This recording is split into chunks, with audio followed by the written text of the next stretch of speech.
Hello, hello. It is Leah Simone with Intuitively Simone. Welcome back to our channel, a sacred space that is yours, mine, and the divine. You guys, the effing collective right now is so emotionally unstable. It's ridiculous, myself included. I'm not, so that's not a judgment, but I started off the energy before this reading super high vibrational, you guys, and I'd like to attribute that to this fixed candle that I made, which is the personal empowerment. On a side note. anyways, so whatever. A part of that is that whole fixed candle and that magic that I did for my own personal self. But I'm getting, no, gosh, it's okay. It's not, there's no such things as an accident, because I feel like as a collective, we can all use this. So this personal empowerment candle is basically to help to align the energy of the lower chakras. So that's the root chakra, sacral chakra, and solar plexus chakras. Those chakras are related to our sense of safety, our instinct, our trust. That's the root chakra. It's related to our sexuality, our sensuality, our passion, our intimacy, our emotions. That's the sacral chakra. It's related to our solar plexus, the solar plexus, which is related to our courage, our confidence, our willpower, our self-empowerment, our sexual empowerment, the way that we assert ourselves, conflict resolution. Basically, all of those things that help us to feel confident and empowered as we go about our day in this earthly realm, so it's less of the higher chakras, the more spiritual element, and more of, how we kind of like, how we make our footprints, like how heavy is our footprint, right? I feel like we need that as a collective energy, to be honest with you. I started off this reading like belting in song, dancing, being silly, laughing, so high vibrational. And it went from that to like wanting to cry, eat some pizza, and take a nap. Honestly, God, it's all over the place. So I hope that I hope I'm not yelling at you guys. I'm so close to this mic. I'm sorry. Also, on a side note, you guys, I got a new plant, baby. This is tarot. You guys want to see? I'm sorry. Can I don't know why I'm apologizing to you, but can I just show you my baby? Oops. Look at, this is tarot. I wish you guys could have seen this plant a couple days ago. You guys, I feel like someone's like, we are not friends. Can you get to the reading?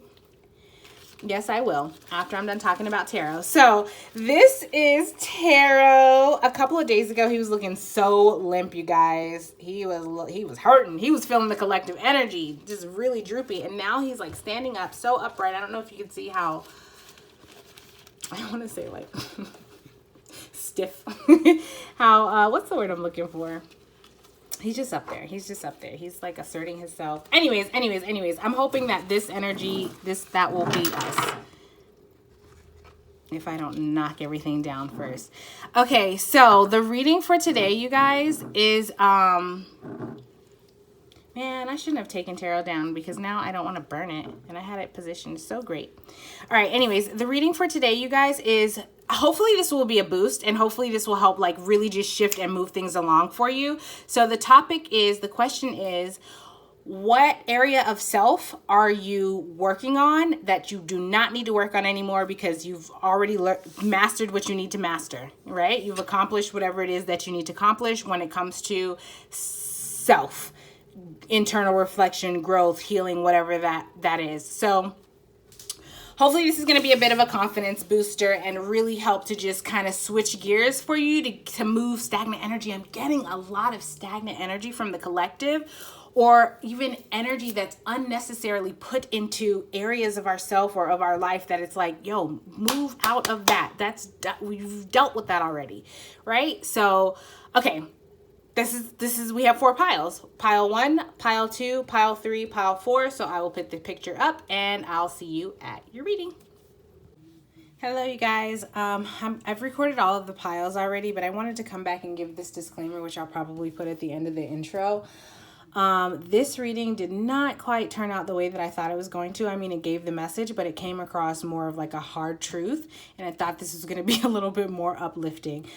For most of the piles, it was not. I don't let that deter you though. If you feel like there's a message here for you, please feel free to continue forward. But I just wanted to give you that kind of like that heads up, that warning, so you know what to expect going in, and just check in with yourself, your energy, see where you are. If you feel like this is a space, a time, if you're in an energetic space where you can, I don't know, just receive the message. So that's what I have. All right, see you at your piles. Bye.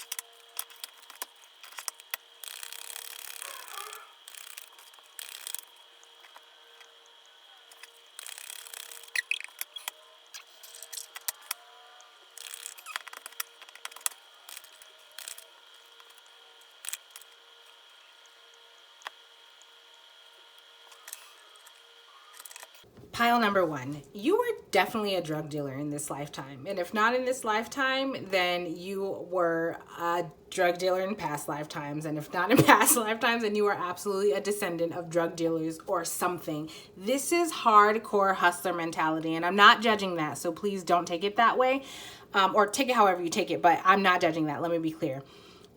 This is definitely hustler mentality. And honestly, I feel like okay, so all right, let me get into it. So what are you working on within yourself that you need to, like, you change your focus? Stop working on it because you've already like mastered it or accomplished it. This is the energy of, like, again, hustler mentality, go-getter. Like, I need to make a name for myself. I need to create a legacy, create a foundation, create this like name for myself. This is very much, okay, the energy honestly is coming through. I have to sit down. The energy is coming through so fast and so strong, and it's so certain. Let me just describe your energy really quick before I describe what's going on here. Your energy is very, it's like, nope, you do not need this personal empowerment candle. I feel like you have no shortage of your own willpower, right? You are committed to yourself, and whatever it is that you want or that you want to go after, nothing is going to stop you. You're like, I'm going for it. I almost want to say, like, not even the divine, except that's not true because the divine will is the divine will. So, but what I'm saying is, so in life, I don't even know how to, I understand. I'm talking to you like this, pile one, because I understand what you're aiming for, what you're trying to do. And I would not normally categorize this as a bad thing, right? But I feel like I want to say, like, stop. Okay, hold on. I can't even, honestly, first of all, I feel like I have to be very delicate about what I'm saying, because I feel like I want to just rush in and be like, okay, I think that you might receive it as I'm like telling you a bunch of things that you're doing wrong, when if I were to come in and be like, okay, you need to do this, which is and it's not that. I'm not telling you what you need to do wrong. And then I feel like from you, the response that I would get is like, I don't know what I'm talking about.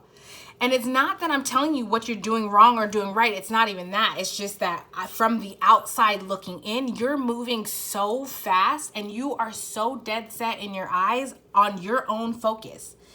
You're not seeing what else is going on around you. And by that, I mean, you're not seeing what can contribute to this situation to get you there with more ease, to get you there with more of your energy is so high strung. It's so high strung. And it's me being in it, I kind of just want to be like, whoa. Like, take a breath. Hold on. Just hold on. Like, aren't you tired? I want to talk to you. Like, don't you feel that in your chest? I feel that in my chest. So I know that if I do, you do, because this is your energy. You know what I'm saying? And I'm not judging you. I feel the need to reassure you that I'm not judging you. Which I am not. I am not just saying that I am not judging you. I'm just saying, like, if this feels like you are overworking yourself unnecessarily, why? Because you're so singularly focused on whatever this vision is that you have, that you want for yourself, of proving something to yourself, trying to manifest, or I'm sorry, that's not what I'm trying to say. It's like this energy of making a name for yourself. Like, I'm getting legacy energy. You know what I'm saying? That it's not even, and honestly, I think that you are already, I'm getting that it's like it's already in the works. Like, there are seeds that have started to sprout.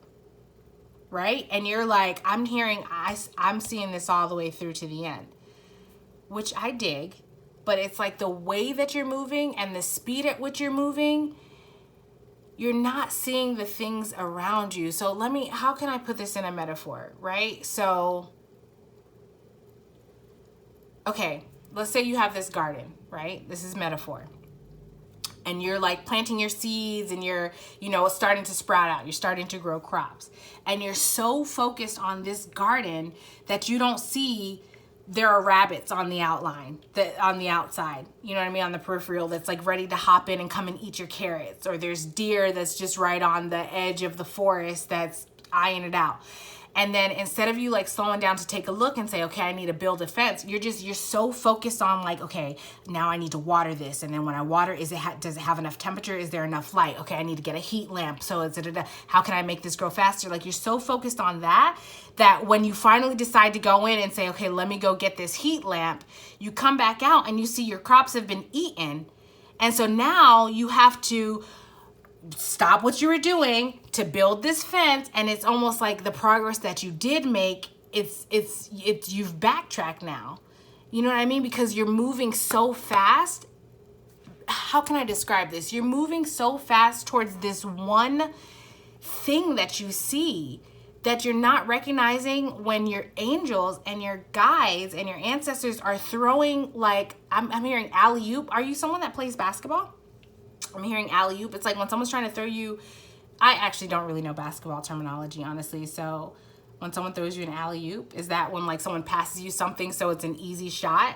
Because that's how I'm seeing it. It's like that. The universe is trying to, yes, the universe, spirit, angels, guides, they're trying to throw you like things to help make this easy. Things that maybe you wouldn't necessarily think of. And that's not a judgment on you. I feel like you have this expectation of, I can do it all by myself. I don't need anyone else. And that may be true, but in that, you're making it more difficult for yourself.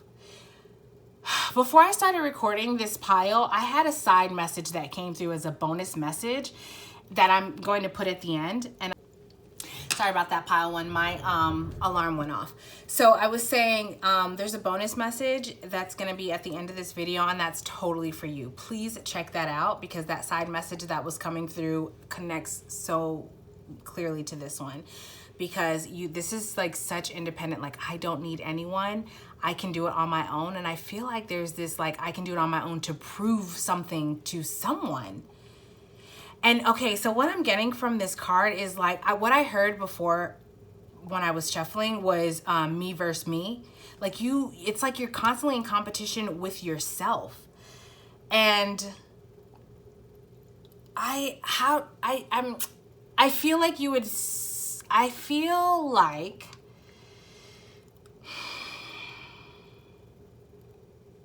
like that's a point of pride for you, that you're in competition with yourself. And I mean, yes, I think like you, or I would argue that I guess it's better to be in competition with yourself than to be in competition with others. I don't really know. I'm not sure how I feel about that, and I don't really want to, so that's not the point of it. My point is, what I'm getting from that is, when you, okay, if to be,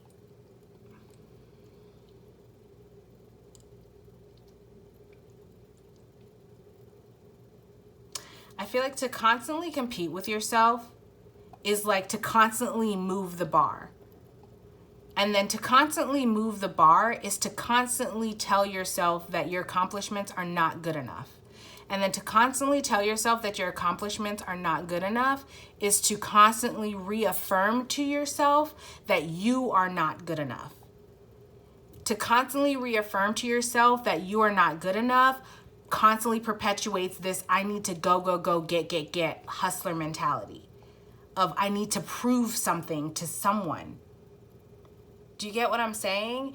And that's why it's like such fast moving energy. It's like focused to go. Like every time you think you reach a finish line, either you move, it's moved. And I want to say like you're the one that's moving it, because this is coming from a comparison. You're comparing yourself to someone else. And but I feel it's so interesting because it's like, I feel like you compare yourself to what you see around you, other people, maybe your friend group, a specific person, I don't know, but you're comparing yourself to others, what you see. I'm getting just on a general, like maybe on social media. But, right? So that's a thing. And then, I don't know, it's like, and then you're also, but how can I even connect these two? Because again, there's this energy of like me versus me, but I feel like you're not accounting. I don't want to say it doesn't feel real. I feel like you're using that. Okay. I feel like you're using that as like a label or a blanket statement to cover up the fact that it's you versus everyone else. But to admit to comparing yourself or being in competition with people who may not be in competition with you, may be admitting an insecurity or something within yourself. I feel like it's commonly looked down on to say, like it's so praised, to say like, I'm my only competition, whatever. So it's like, okay, if that's the acceptable statement, then that's what I'm going to associate myself with. But like when you really break it down, you're not in competition with yourself. You're in competition with those around you. Even if this is on a subconscious level. And so because of that, you have put your energy into working on this like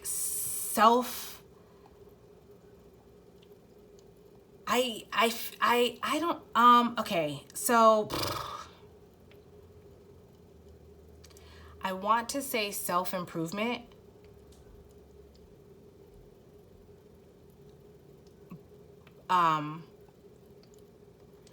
I feel like I have to be so particular with what I'm saying with you. Let me tell you why. Because you are a type of person that I feel like you categorize and compartmentalize. So if I say a thing, then you will like, what's the word I'm looking for? It starts with an S. Anyways, it's like you'll push it in one category or the other. That's good, that's bad. Do this, don't do that. It's very black and white. You know what I'm saying? So when I say like what you've been working on that you don't need to work on anymore is self-improvement, I feel like that would be taken to one extreme or the other. And so what I mean by that is like, okay, so we can improve ourselves. Yes, we can improve ourselves in various areas. We can improve ourselves and then take breaks from improving ourselves. It all comes down to a balance, because when we put too much focus and energy into healing or improving ourselves, after a while we are sending the subconscious message to ourselves that we are not good enough as we are, right?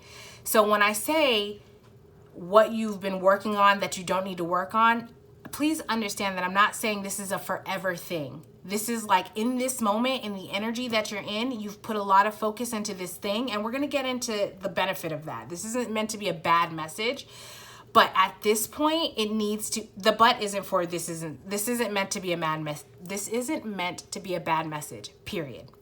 At this point, you need to take a break. You need to take a break, because I feel like you're right on the cusp of this becoming detrimental. And I feel this so heavily from your spirit guides. Like they have been begging you to take a break. It's like I feel like they're almost frustrated. I feel like they're at the point of tears because they are doing everything they can to try to prevent you from going into this dark night of the soul, this tower moment again. I'm going to be honest with you. There is an acknowledgement that your energy, you are in a very like fragile state right now. And even me saying that, I feel like I need to be delicate because I'm not trying to hurt your feelings, you know? Your guides are saying though, like, that's why you're so sensitive, because you're putting so much into this self-improvement that it's subconsciously reiterating to you that you are not enough. So anytime I acknowledge a truth about you, like you're very fragile right now, that feels more jolting than it would be if you were to take a break from this hustler mentality, this I gotta get it, this go, go, go, go, go, do. I'm heavily getting like you need joy, play, laughter, fun, a break. You need a break. You need to rest.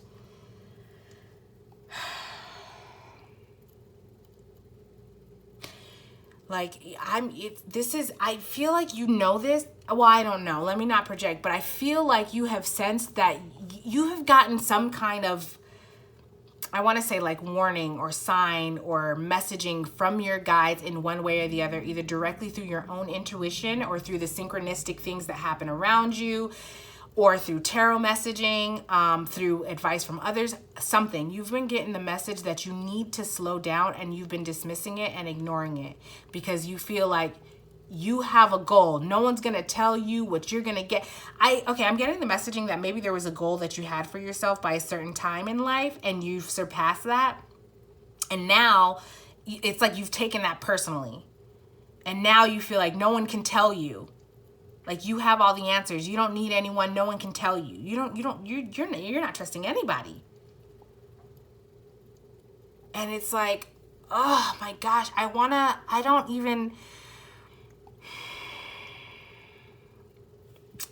I feel,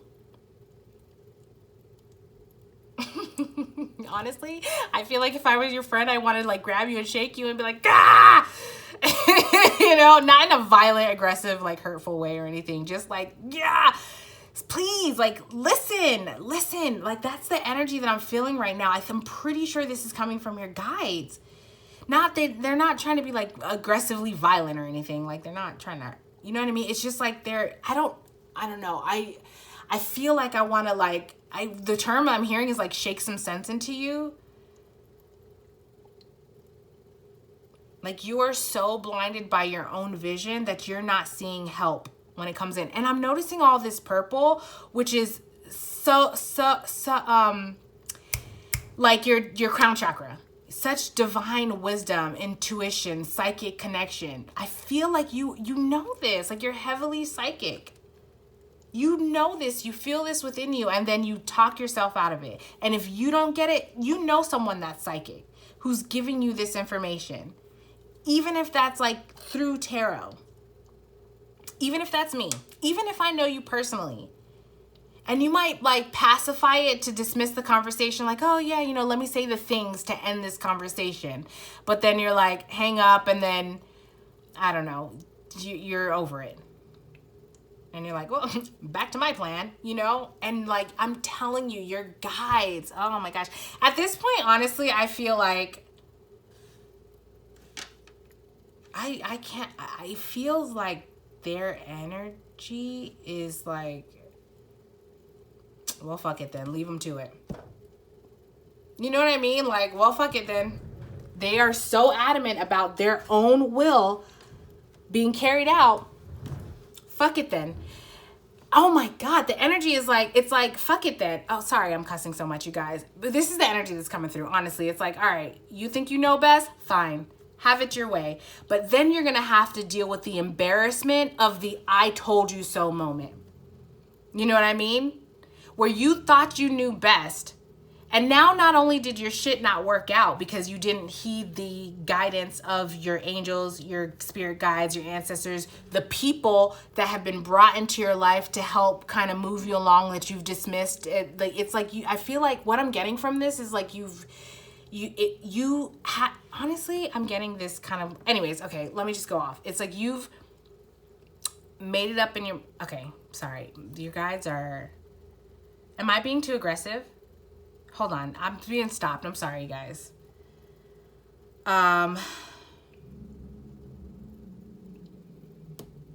Okay, something about this, like,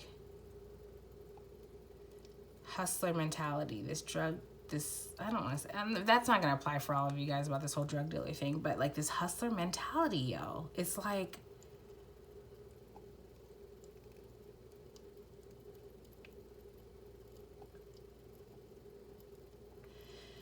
okay, I feel like some of you guys are trying to, I'm hearing like, some of you guys, I think you might feel like you fell off.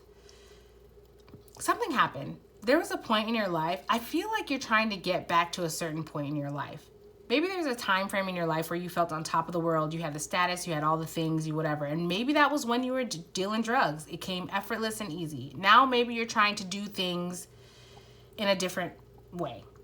But it's not proving as effortless and easy as it is in this new realm. Right? And so it's fucking up your confidence, which is understandable. But Spirit is coming through to say, like, they're sending in these messages, these people to help you because this is a new journey. I've definitely gotten your energy before, and this metaphor that I'm about to give is very similar to one to metaphors I've given before, where it's like you spent so much time on one path and you've mastered that path, right? And it's like you want to achieve that same kind of success, but on a different path. Maybe a more moral path, a more spiritual path, a more authentic path to yourself and who you are. And you're thinking that you're going to have as much ease on this path, on the path, this new path, as you did the other path. Because, I don't know, I'm getting very like pompous, no disrespect. I'm getting very pompous, again, elitist energy, where it's like, do you know who I am? Like, it's very superior. Like, it's very entitled. It's very entitled. And so on this path, like, Spirit, this is not your typical path. So your angels, Spirit is sending in people to help you to move this along, like as fast or faster than you want it to go, to get to this, like this pinnacle. But you refuse. You're so resistant to accepting help or accepting this guidance or accepting the direction of someone who you feel doesn't know best. Like, they don't have the credentials or the status or the whatever. Like, I'm just getting like, what do they know? And maybe you feel that way towards tarot readers, but to that I want to say, like, I mean, you're here, right? So obviously there's some sort of credibility. There's something to it. If you, and I've gotten your energy before, you know what I'm saying? So I'm just giving it to you guys how Spirit is. Like, I feel like you need to hear it this raw, and I don't feel apologetic. I am not apologizing for it. Because I know that the intention is to help you, and coddling you and pacifying you and being so delicate and concerned with your emotions is not helping you.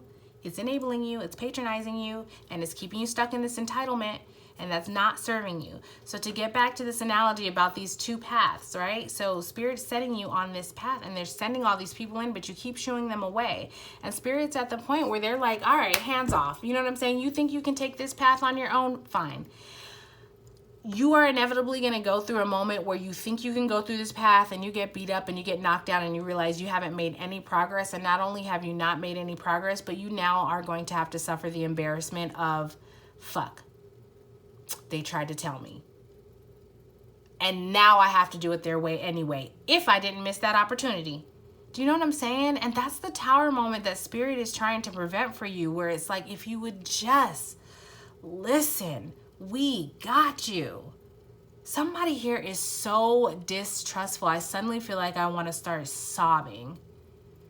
Who is that? I'm sending you so much love.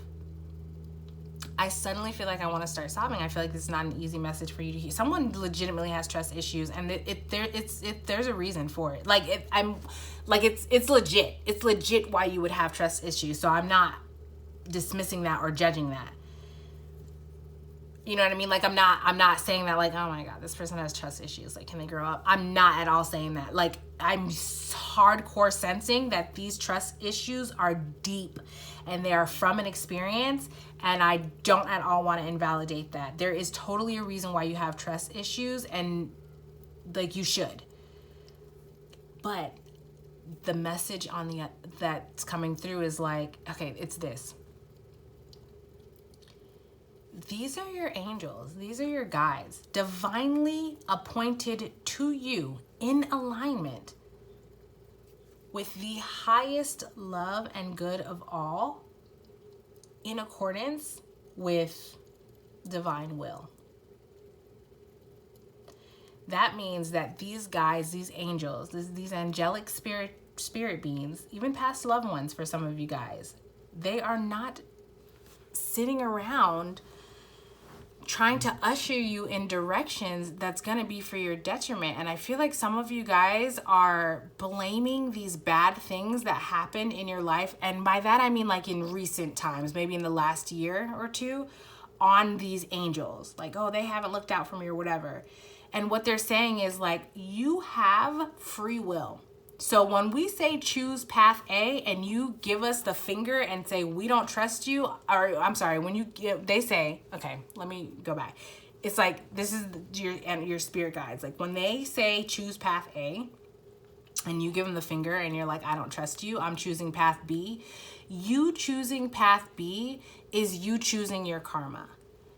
Do you get what I'm saying? So when you have a tower moment, or you find yourself in a situation where it's like, damn, okay, that's a lesson I had to learn, it's because of a choice that you made according to your own divine will. Your angels, the divine, you can never be forced to do something. You may feel forced or backed into a corner because every other path that you try to take that is opposing the advice of your guides, it's going to be a dead end, which is why they're opposing this, which is why they're advising you to not go down that path, but to choose this one, because they know that this is your highest path. So every time you choose a path other than what they suggest, it's going to feel like a lesson or a karmic situation or a tower moment or something like that. Do you know what I mean? And in those situations, I feel like you're like, F the universe, F my spirit guides, F my angels. They're not looking out for me. But really, like, you're asserting your own will, and they hands off. They cannot do anything about you asserting your own will. So what they're saying now is like, if you continue to work on this thing that you're working on, solo dolo, without this divine being that has been brought to you, you know who it is. You know who it is. But I don't know. It's like, the thing is also, I want to say, like, for some of you, I feel like this isn't, you're not intentionally being resisted because you're like, F the universe. For some of you, I feel like you put too much pressure on yourself. Like, I have to have all of this stuff together in order to present this thing to this other person to secure their acceptance or whatever the situation is. And you guys are like, nope, you're going about it all wrong. You're going about it all wrong because, again, in that situation, you are perpetuating this subconscious belief that you are not enough. You have to have this thing, or you have to have this title, or you have to have whatever in order for this person to accept you. That's not truth. Your angels specifically brought this person into you because they accept you, with or without this. With and without this. Do you know what I'm saying? Even if you're in progress, it is you. Not your accolades, not your status, not your title, not what you had, not who you are, not who you were, not who you know, not your connects, not your history, like, not the people around you. You. Like, whether you're in this open field with this sword, or whether you're in this lab, or whether you're in this ruins, it's like that. You know what I'm saying? Like, this, it's you. Some of you guys definitely need to hear that. Okay, so that was really aggressive and intense. I mean, even for me, my heart feels nervous because I'm kind of like back in my own energy, and I feel like, I hope that was not offensive, because I was not trying to be. So let me, I want to, I have cards down here, which is talking about like, this is meant to be a good thing, but we're looking at, okay, so let me just get into it. All right. So a part of what I was asking as well was, with this question, was to take a look at like, hold on, I'm sorry, I'm being stopped, and I don't know if there's more of a message here or...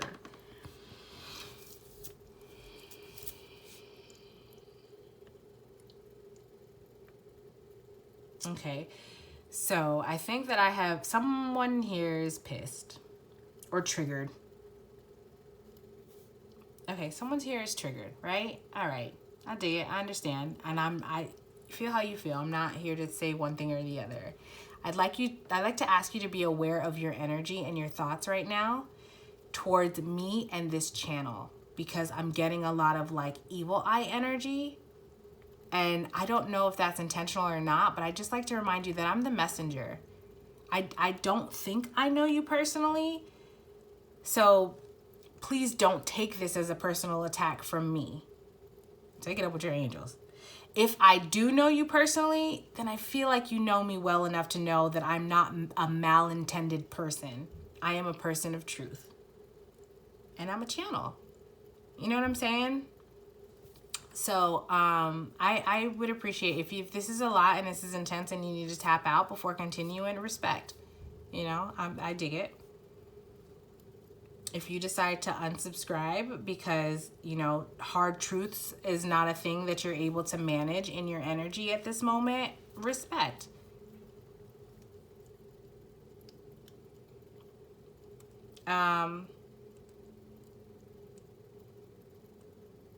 I feel like even that, saying that, like, someone got offended by that. All right, anyways, I don't want to keep putting too much energy on that. I'm seriously sending you love, though. All right, so let's move on. The person that you were before this, so I feel like you were a very show-offy, I'm getting, okay, well, this is coming through. I'm getting, like, broad shoulder, a very prominent stature. This isn't to... Okay, this is metaphorical to say like you were a very prominent person. Not that you aren't. We'll get to who you are now. I'm just describing your past energy. Like before you started working on this. A very prominent person. I heard stern, authoritative. These are words that I'm hearing. I'm seeing like honestly like a broad, wide chest area and shoulders. And this is symbolism for like, first of all, who you were, that was recognized, and what the load that you carried. There's a lot of like energetic strength.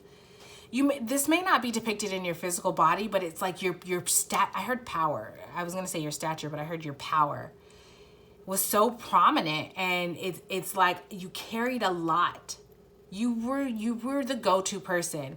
If you were a drug dealer, that makes sense. Like you were totally like the top guy or whatever. You know? I don't know if you can tell, but I have obviously never sold drugs. I'm not using the proper lingo. I gotta learn to fake that a little better. anyways. So yeah, you were the person. And sorry, that analogy really just distracted me. You made a lot of progress. Like I'm getting, okay, so yeah, there we go. All right. So you might have had a lot of, like nice cars. Even if you weren't a drug dealer, you might have been a person that had a lot of a material abundance.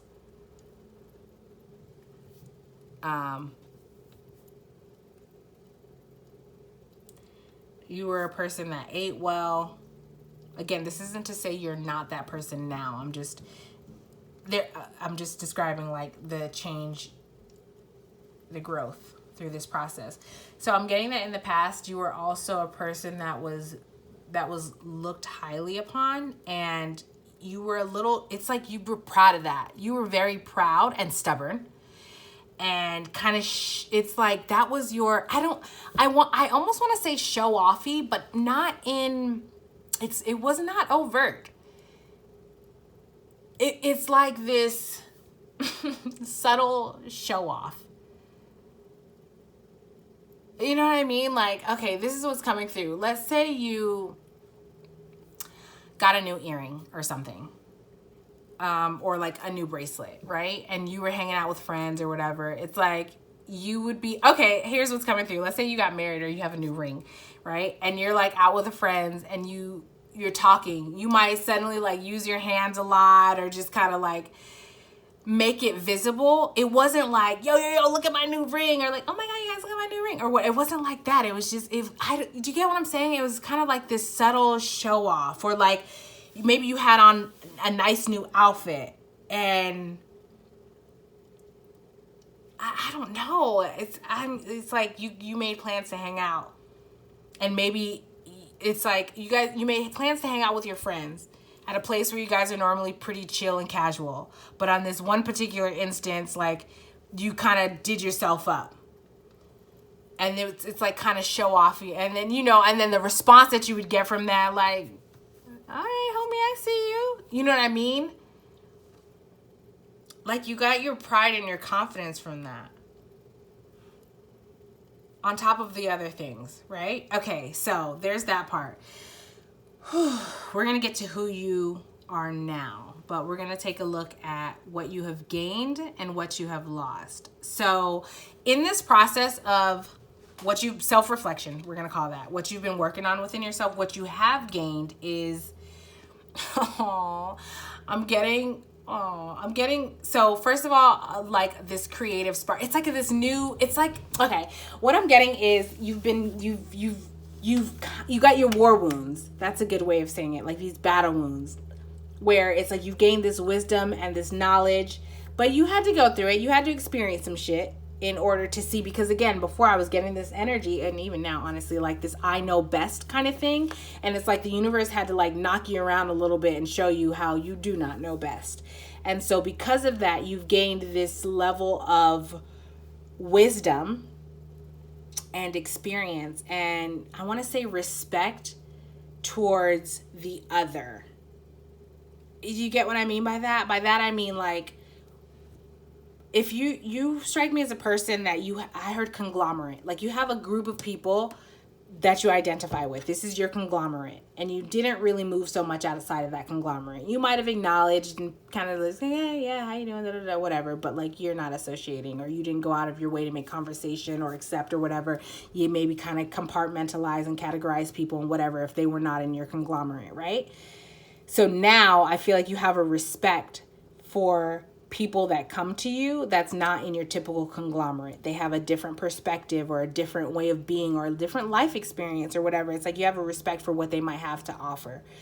I'm getting like you're really baby in this though. That's not a comment of disrespect. It's just like it's new. Just like with anything, when you start something new, you have this amateur phase, or you have the apprentice phase, the amateur phase, then you have the, what's the word? It starts with an M.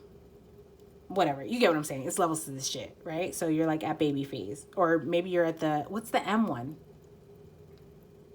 I don't know. Maybe you're like amateur, whatever. It doesn't matter. This is what's new. This is what you've gained. So you're moving in that direction. Not only that, but it's like there's this new, I'm seeing someone that's like seeing the world brand new. Like colors seem brighter, smells seem more intense, tastes are so much more satisfying, sensations on your skin feel electrifying. It's like this whole new day, this whole new world, like now it's like, oh my gosh, I see this differently, which creates this new, like idea. And that it's like this new spark of life, of passion, of creativity, of ideas. It's like this new spark, sense of self. Okay, what I'm getting through, this came through in a different pile of a different reading. What I'm getting right now though is like, you might have been a person, did I say this in the beginning of this reading? Where you might have been a person, you're a person who you might have had like a goal for your life.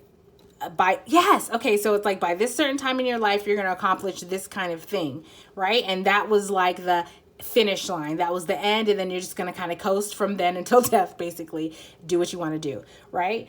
Where now, like this experience, it's almost like a new beginning. You know what I mean? Where like this finish line that you saw before is not a finish line anymore. Now it's almost like, I don't know if that's like that finish line has been tossed out completely. I can't tell if you've like tossed out that finish line or if you're looking at that finish line as like a new beginning, like the starting line of something new. You know what I'm saying? Either way, there's this energy of newness. Right? Okay. So, all right. What have you lost in this process? Okay. I feel like you were someone that, I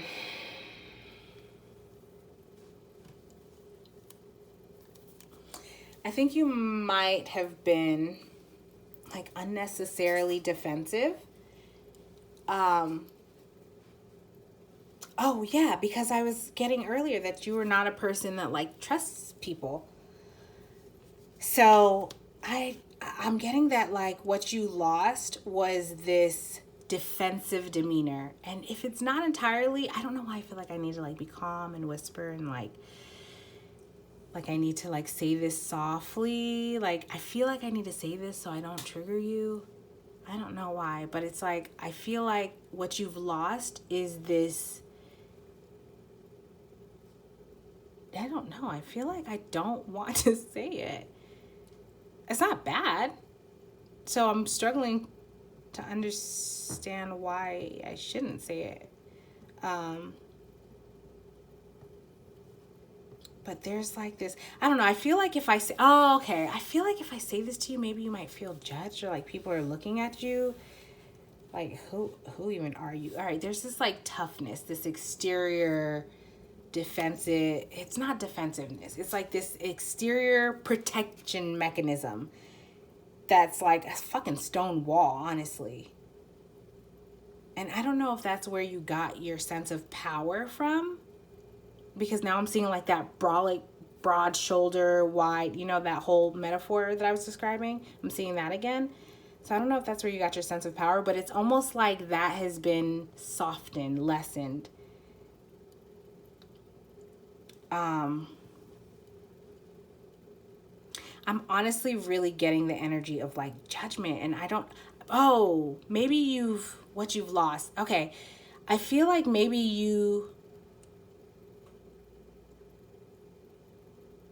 I don't know that,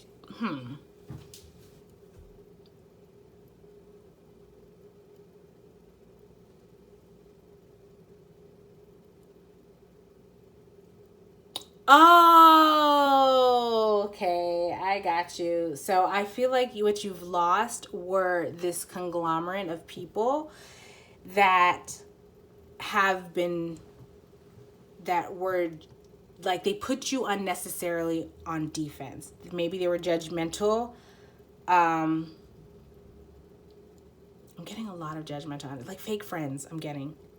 Okay, so now what I'm hearing is, I've been losing friends and finding peace. And honestly, that feels like a fair trade to me. That's Drake. That's what you've lost. I've been losing friends and finding peace. And honestly, that feels like a fair trade to me. And I feel like you're now being intentional about it. Like it's like action, or I'm getting such, now I'm like, I hear, and I'm seeing someone on a horse. So it's like, I'm going, this is your energy where it's like, whatever, I don't know. What do you have going on, pile one? Oh my God, damn. Now what's popping into my head is hurry up and wait, which came through in another pile. And also a couple days ago, I saw someone's license plate was hurry up and wait. So that's a message. Apparently that pertains to you that I do not want to dissect, because this is already wearing on my energy. I'm going to be honest with you, pile one. You're a little bit exhausting. But don't take it personally, because remember I said in the intro, well, I don't know if you watched it, but the collective right now is just effing emotionally unstable. So again, self-included. I'm not judging this. But also, what the F do you have going on? It's Like, surrender already. That's what I want to say to you. Like, surrender already. Just because you surrender doesn't mean you need to give up all that you've worked for or what you're working towards. It doesn't mean you're not going to have it. If anything, it's saying, like, let go so that the universe, the divine, your angels can come in and work effortless, like work for you on your behalf. Do you get what I'm saying? Like, where you're putting in straight grunt work right now, fucking manifest that shit. Attract it by coming together with this thing, this whatever this is. I said this thing. I meant this other person. Or this may be, I don't know in what capacity that is, but you'll know. So we don't need to go through all that. All right, who you are now. I feel like you are, this is the thing. Oh, I heard tiny but mighty. I think that you feel in your energy like you're much more small compared to who you were before. Like, maybe you don't feel like your energy or your confidence is as powerful or as strong as it was before. And that's what's driving all of this action, this willpower to do, go, because I think you think that that's going to build a confidence, but it's going to build a false confidence. And so you guys are trying to stop you from that because you're going to repeat a cycle. I'm getting, for some of you guys, this false confidence has led you into relationships that has ended up like just being not good for you. You've had to sacrifice yourself. These people were manipulative. They played on your false confidence, blah, blah, blah, blah. And it sent you into this whole shit-tastic situation. And your angels are saying if you continue, you're rebuilding a false confidence where you will find yourself into these same type of situations. And you don't fucking want that. We don't want that for you. This person we have set up for you doesn't want that. Like, get with the program. Respectfully. So anyways, who you are now, I feel like you feel small in your energy, but the thing is, like, I don't know if you readily recognize this. You are very abundant. And not only are you very abundant, but you are an energy that I want to say, like, pollinates the energies around you for them to grow and become abundant. Like, I'm seeing now in a vision of like a fairy wand, like tapping something and then it sprouts and grows, and then tap something and then it sprouts and grows. Like, you have that ability to do that. And I think that who you are, there's still an element of you. I'm seeing from Moana. Is this Moana? Yeah, Moana, whenever they go down in the ocean to see the crab, to get the little green thing back, that crab is decorated with all kind of like shimmery, shiny, whatever, and it's singing the song, and I'm hearing faintly the song, but I can't make out the words. It's like, but anyways, there's this one part where the crab is still kind of like, yeah, so did you, like, I don't know, he's about himself. He's like, did you come down here because you wanted to see me or sing or something like that? And he's like performing. Like, there's still an element of your energy that's like that. That's a little bit like show-offy, you know? And I feel like this is who you have learned to be.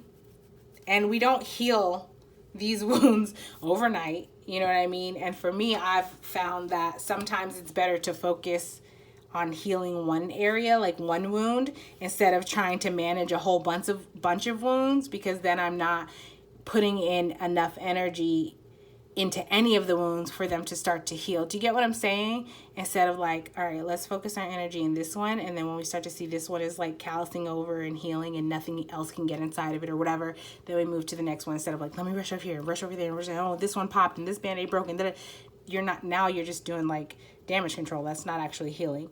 So I said that to say, like, this element of your personality where you still have to be flashy and show off or whatever, it's connected to this false confidence that you are used to being in, associated with this material abundance or like an image, a status, something like that, right? So yeah, I hope that's not a comment to like, that's not a negative comment. It's just a thing about who you are right now.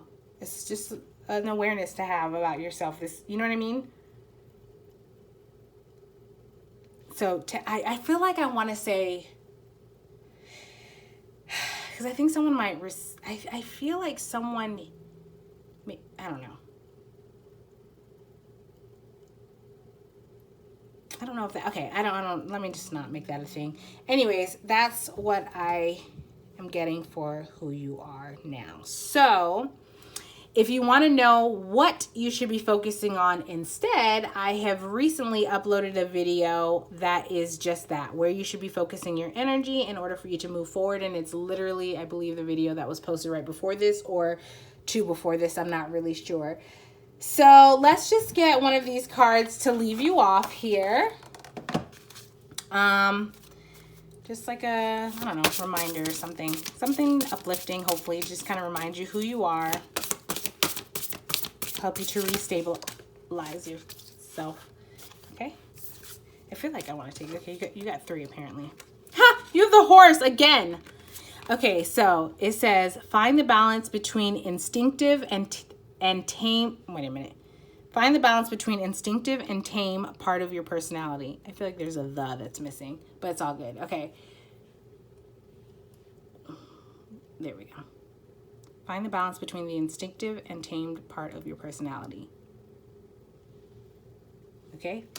You also have the snake, which says, be sensitive to your healing abilities towards yourself or others.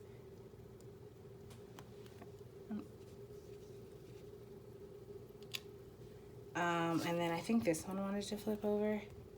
You also have the deer. It says, bring gentleness and grace in every aspect of your life.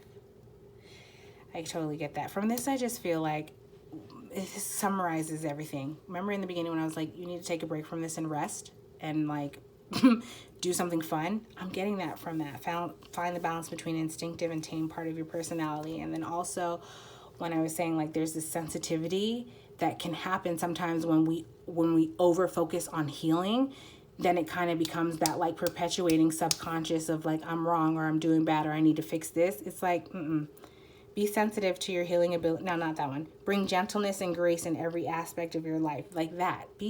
Well, the both of them, honestly, when it comes to healing, like just be gentle. Anyways, that's what I have for you, pile 1. So sincerely be gentle. I love you. Please, I hope you did not feel offended by my delivery. If you did, I understand, but please also understand that I'm just a channel and I love having you here and I'm happy to have conversations with you.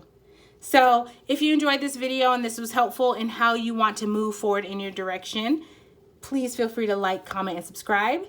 And I hope to see you in a future video. Bye.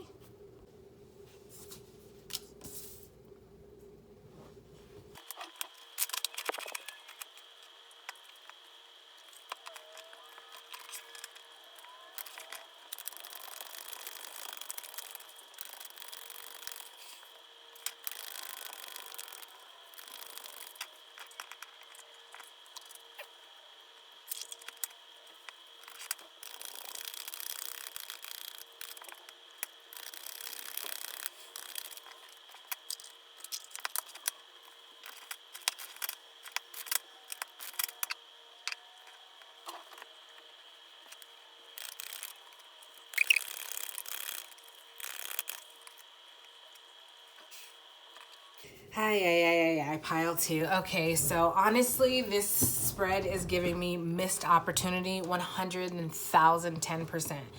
So when I was shuffling, the energy that I felt was such irritation. I heard emotional frivolity, which I'm not really sure what that means. I mean, I know what emotional means and frivolity means separately, but I've never heard that term together.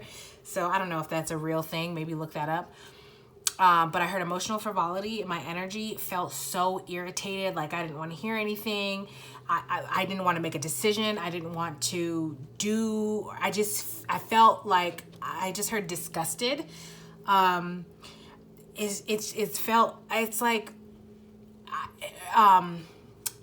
is beyond frustration. Like I want emotionally volatile. I want to just, you know what I mean? Okay, so when I was pulling out these cards, I was kind of unsure of what exactly the message was because now that I know what it is, I understand why it was coming through the way that it was coming through, but I couldn't understand because it felt like the message was talking about, I couldn't understand why this would be a thing to focus on. So, all right, let me give you, the question that we're asking is, what are you working on that you don't need to work on anymore because the lesson has been learned or you've already accomplished it or whatever the situation is? Okay, so it seems like what you're working on is getting something back. It's like, okay, how can I, I feel like, I think it might make more sense to work backwards, right? And by that, I mean like, let me just tell you what I'm getting. Okay, so I'm getting a missed opportunity. Okay, so at the bottom of your deck, you have the 10 of Cups, right? And after I shuffled, I totally felt as soon as I got like missed opportunity. So it seems like the focus here is almost like, I can't tell if you're beating yourself up on this missed opportunity or if you're feeling like you're trying to maneuver this missed opportunity and how to get it back. But either way, it's and also I'm getting the energy that this is like, this feels so fucking chaotic, you guys. No wonder why you're easily irritated. I feel like fatigued from, that's not it. It's like, I feel this energy of, this is like overexertion of trying to figure something out. And I almost get like manipulative energy. I'll explain what I mean by that in a minute. But it's almost like something has ended for a reason, and maybe because of something that you did. And instead of acknowledging that and being accountable, or not even being accountable, but instead of acknowledging that, it's almost like you did something against someone and that someone had enough and they're like, I'm out. And now you're like trying to scramble to, I just heard like save your name, but also I'm getting like you're trying to do this discreetly, like by trying to maintain your dignity while trying to maintain your dignity. You know what I mean? But I'm also hearing it, I'm getting the confusion like, okay, no disrespect, but I'm hearing like, F your dignity, what about your integrity? You know what I'm saying? Where it's like, your dignity, homie, your integrity should be what it's like, I'm getting malaligned energy. There's this situation that happened, something happened here. I feel like you've done something, and I'm getting that this is like a thing that has been done a couple times against another person. Maybe you were in a relationship with this person, and that person is out. Honestly, yes. Or if like I'm getting, they're not in your life anymore. This is a past person, right? And it's like what you've been trying to work on, it almost feels like getting this person back, and like how you can heal this and how you can keep this separation from happening, how you can keep this ending from happening, like how you can go back to the good times and heal this situation. And I feel like you're trying to pretend to be what this person is. Like, okay, so the situation that I'm getting is, might be a third party situation, right? So what I'm getting is like, there's you, there's the other person in this situation, right? And this other person in this situation is who they are. They've established themselves in that, right? And you were who you were, and you were doing whatever, you were who you were. And that was fine for a while, but it's like something happened. Okay, I'm getting that maybe there's a third party that has come into the situation and opened this other person's eyes that you are not who you said you are. And you have been maybe kind of like faking who you are. And this person has found their counterpart in this third party. And I'm getting that like they've tried to make it work with you, but the more they were with you, the more they realized that you were putting on a show. You were putting on a facade. You were pretending to be who this person was, when the third party is the same as this other person naturally, innately, just by birth. Do you know what I'm saying? So the analogy that I'm getting is like, your person is a wolf.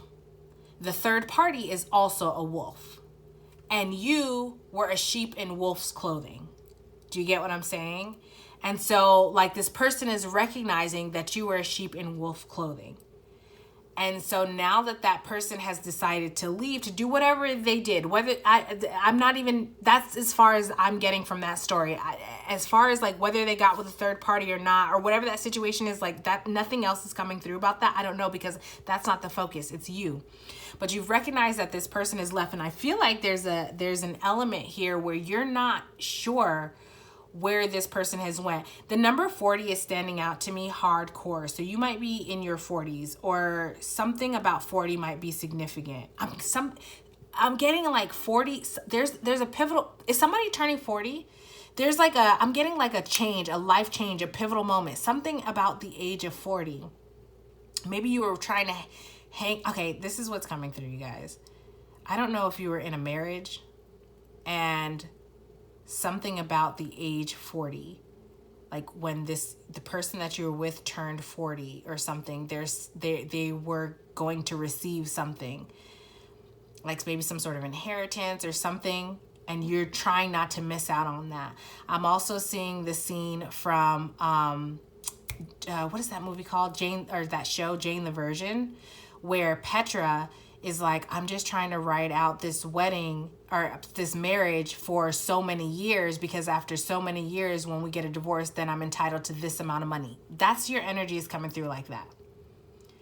And it's something about the number 40 and like some sort of like change. I'm getting like I just heard reversal and fortune. I don't know what that means, but what I was trying to explain, what I am saying is something about 40 and like some sort of transition, like there's going to be a shift, something like that. Like, you know what I mean? I'm getting like death, rebirth cycle. Like there's going to be like a rebirth cycle at 40. So I don't know I don't know the specifics of that other than what I've explained. I don't know how that relates to your situation. And I'm also getting that you were a person that tried to, when I was talking about the manipulative energy, it's like you were that part where you're like the sheep in wolf clothing. So you're pretending to be something that you're not. I'm also getting that you were pretending to be, you try, it's like I'm hearing you threw out all the stops. You tried to use your sexuality and seduce this person sexually, and I'm seeing someone that's just kind of repulsed, like, ugh, because it's like they're seeing you clearly, whereas before they might have seen like the sex of it, and they might have fallen into that trap because of whatever reason, you know. But now it's like they're looking at you, and I feel like they see the desperation of it, and it's not attractive.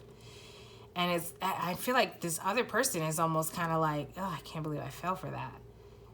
This is definitely probably not what you were expecting to read, to get, sorry.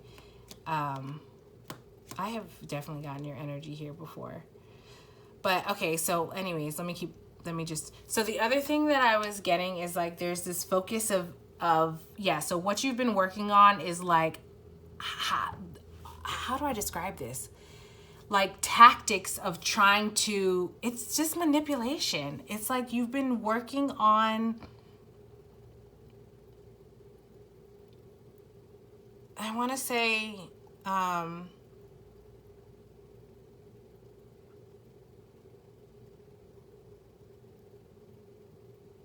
it's just, okay, hold on. I'm sorry. I'm like,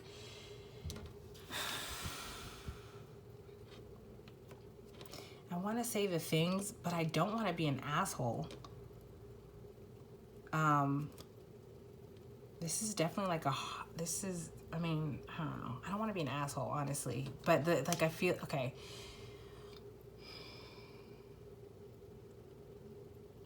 So I feel like there's this focus of trying to save face. It feels so hypocritical because, okay, you have the song here that's like, I chimed in with a haven't you people ever heard of, closing the GD door. It's much better to face these kinds of things with a sense of poise and rationality. So it's like, now that you're on the hot seat, you want privacy. Now I'm getting, this is such hypocritical energy, because I'm getting, it's like, now you are a person that's invasive. You're in everybody's business. You ask the questions. Did you know? You're very gossipy. This energy is coming through very gossipy. Did you know so-and-so? And like, you might drop something here in order to see what someone else says or how someone else reacts. You might spread false gossip. You know, you might see a thing on someone's social media page, make an assumption, and then spread that assumption. Like, you are the person that's like, this is how rumors get started, you. And now that like all eyes are on you and you're being found out and the truth of who you are is being discovered, now you're just kind of like, can I have some privacy? Like, haven't you ever heard of, like, you know what I mean? It's like, haven't you ever heard of closing the door? It's better to face these kinds of things. And I feel like that's your approach towards this other person. Like, no, we should talk about this privately, you know? And I feel like this person's looking at you like, do you hear yourself? Like, I feel like this person, you have been found out. This person sees that you are hypocritical. And like that you're trying to do all these things. And also I'm getting like, I feel like there's this like innocent energy that you're trying to portray yourself as, I think, in the public eye. And by that I just mean like whoever knows about the situation, maybe other family members or friends, or even on social media, you might be posting like everything's so great. Meanwhile, your shit's falling apart. And to this person, you're like, let's just keep this private. But this person's like, I just get this energy that they're looking at you like, are you kidding me? Like, you are so invasive. And now that the shit's turned around on you, you want to keep this private? I'm also getting that you were invasive relating to this other person. Like, I'm hearing this other person like, what do you even know about privacy? I'm like, I feel like they're going off on you. Like, I'm hearing and seeing someone like, what do you even know about privacy? You're always all up in my shit. You're always questioning me, asking me what I want to do, throwing shit up in my face. Where am I going? Who am I with? What you mean privacy? I can't, like, I'm just seeing someone going off on you. Well, I definitely did not expect this kind of reading. I was not trying to be nosy like this. So... yeah, I feel like you can't, this isn't, so yeah, let's move on. All right, the person that you were before, I feel like you had this sense of confidence and stability relating to, like this, okay, how can I describe this? Sorry, hold on. It's like your confidence came from,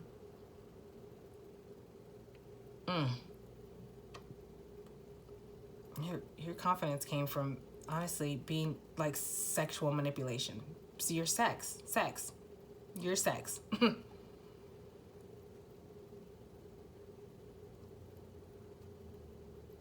I mean, I think you're pretty skilled at, I'm trying to keep this PG-13, you guys, and I don't really know another way to say this thing.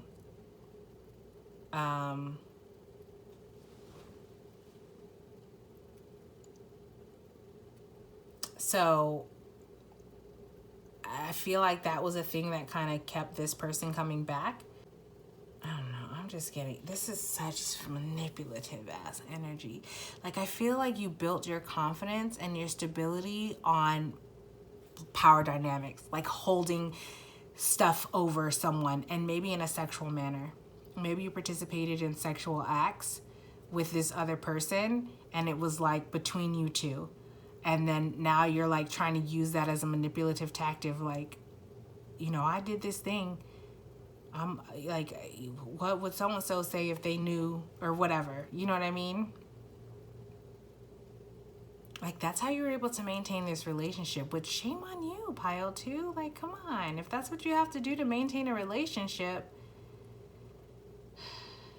if this doesn't apply, don't take this. But like, I don't know. I mean, I'm sure, I can't imagine who would still be here right now listening to this. I mean, you're probably cussing my damn page out, honestly. But, all right, so let me just keep going. It's like, all right, so that's who you were. And honestly, that comes from a very insecure place. It just comes from an insecure place. So what have you gained since then?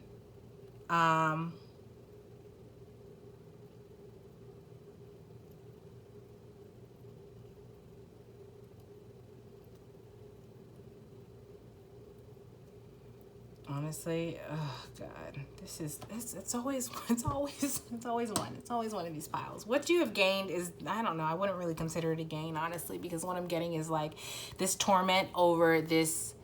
It's like, all right, let me think. I feel like what you have gained, I don't even know how to explain this, because it doesn't even, it's like, all right, what you've gained from this situation, honestly, is mental torment about this loss of whatever this pivotal moment is at this like age 40. It may not be specifically age 40, but that's really heavily coming through. I'm just getting someone that's like, you were heavily dependent on whatever this thing is that's happening at age 40, either for you or this other person. Like you were reliant on that. You were setting yourself up to have that as a foundation. And now that is out, like it's like that's all you can think about. Like, what am I going to do now? I'm getting someone's like, what am I going to do now? Where am I going to go? Okay, I'm getting like put out energy. Did you get put out? Did you guys live together? I'm noticing like all of these houses.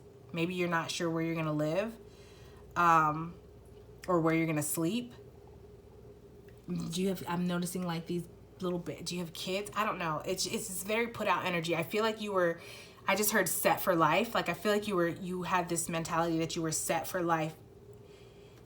But like, come on, I don't know. Maybe you really, obviously you did. I was getting ready to say, like, did you really think that that spirit was going to allow this to come to fruition if your entire intention was manipulation? But I mean, I guess if you got this far and you're still continuing to try to, like, obviously, I think so that's what you've gained. All right, what you have lost, well, I mean, you have the Tower and the Chariot in reverse. I'm getting like, there is no movement. You are stuck in, you have to learn this lesson. You have to experience the karma of your actions. So you've lost everything is what I'm getting. And it's like, as much as you might be trying to move out of this situation, you're stuck in it. You have to deal. This is the consequences of your actions. And I'm getting it's pretty big and pretty severe. I mean, you have like the Death card in reverse, the Tower card, and the Chariot card in reverse. So basically, the energy that I'm getting from this is like, homie, this is unavoidable karma, because I'm getting that you have kept this up for a long time and it was intentional. And like you made this other person believe, like you did all the things to try to have this person believe that you were their happily ever after. Meanwhile, you didn't feel that. You were just taking advantage of this person. I honestly want to say shame on you, pile 2. I know that's me casting a judgment.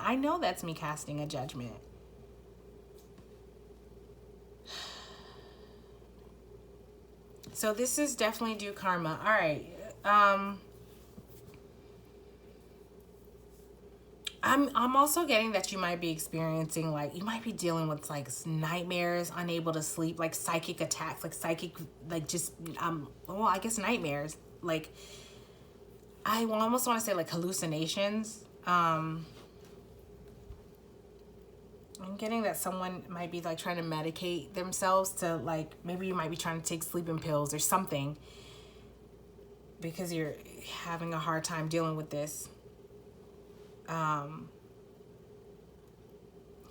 Maybe you might be feeling a little afraid of the dark lately, or like to be alone.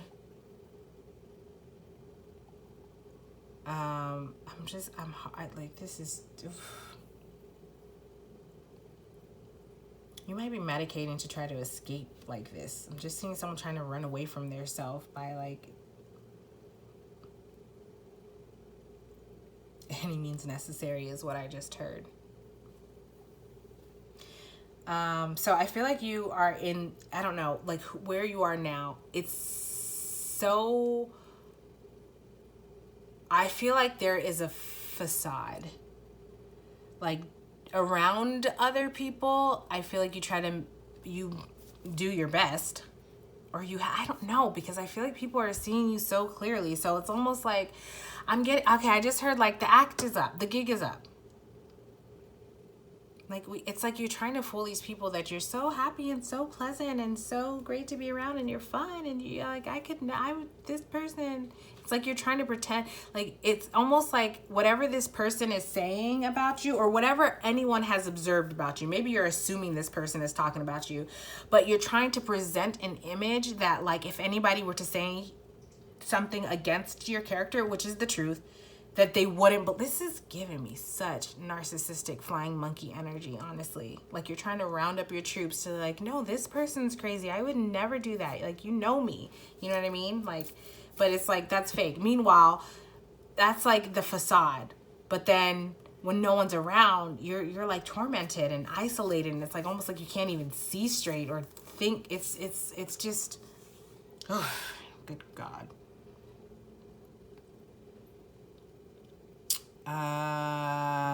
So if you'd like to know what you should instead be focusing on, I have a video posted about that. So check that out. So you can, that's to help you know how to move forward, because this doesn't seem like energy that you, I mean, I don't know that you can, I don't know. I'm getting that this is like, you're not going anywhere. This is a karma that you have to, I'm hearing, it says it's a Sia song. Is it,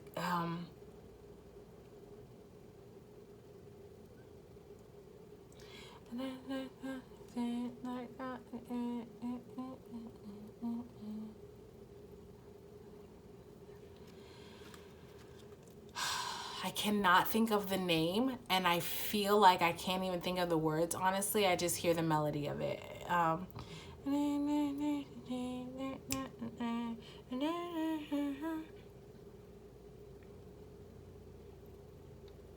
Maybe I'll post it. Maybe I'll like attach a thing and so you guys can hear it. I don't know. But anyways, what I was getting is like, I'm hearing Grim Reaper, not in like a death way. I don't really, I don't know, maybe, but like,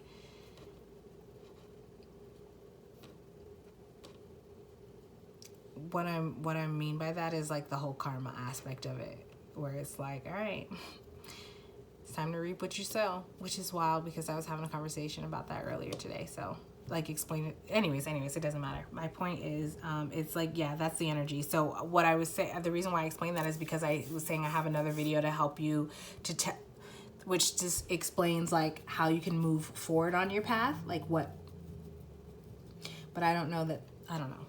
I'm just feeling like this is okay. So anyways, I'm repeating myself. Let me get a couple cards here and try to see if we can, I don't know, see if anything's here that's maybe uplifting, encouraging.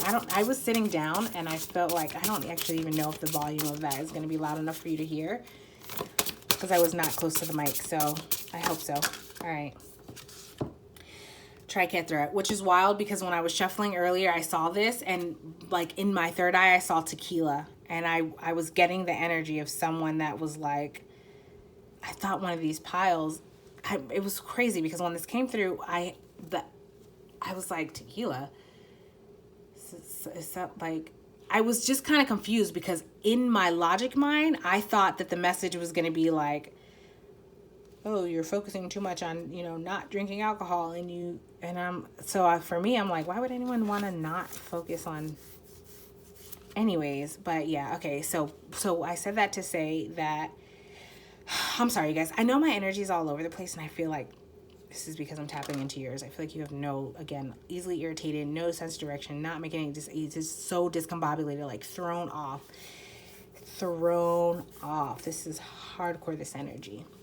But okay, so let's read this message. It says, ooh, where is it? Come on, focus. There we go. Okay. It says, this energy of movement inspires creations and life within you. Encourage and delight the senses into movement.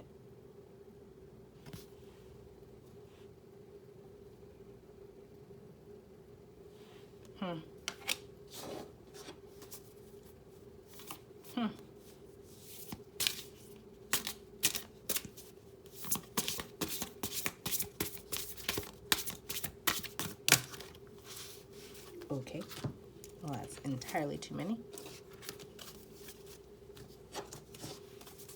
I kind of feel like I want to wrap this up. Wow, dude, this was not the energy that I was expecting.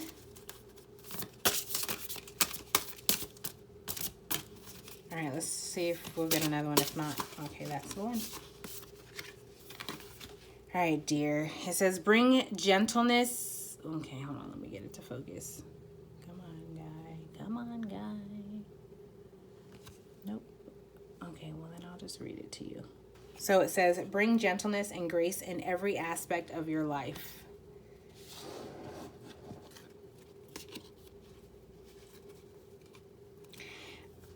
So with that particular message, I'm getting like,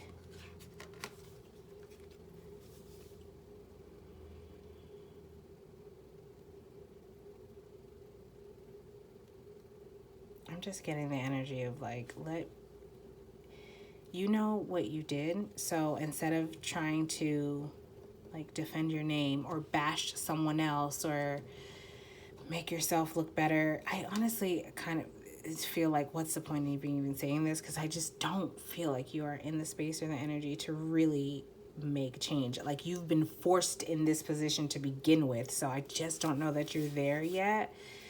If your message of what you're focusing on that you should not be is to stop focusing on getting this relationship back, I just don't know that you're in the space where you can allow things to be like, allow people to have their emotions and feel how they feel without feeling the need to justify or defend. Let it be what it is. Like, have that's the grace and gentleness that I'm feeling, where it's like, these people have every right, or this person, whatever, like, have every right to feel that way. Like, acknowledge your part in this and allow people to feel this. That's a natural response. Like, if that was done to you, if someone did to you what you did, I mean, you would want to feel like vindicated and validated in your emotional response towards that without someone having to like cut it down at every step of the turn or try to justify or whatever, right? I mean, I don't know. Anyways, all right, so that's what I have for you, Pile 2. This was an interesting message, and I was totally not prepared to feel this energy in my body or even deliver this message. So, if this was helpful, I don't know that it was, honestly. Either way, thank you so much for being here. I'm going to close it out, and I hope to see you in a future video. Bye.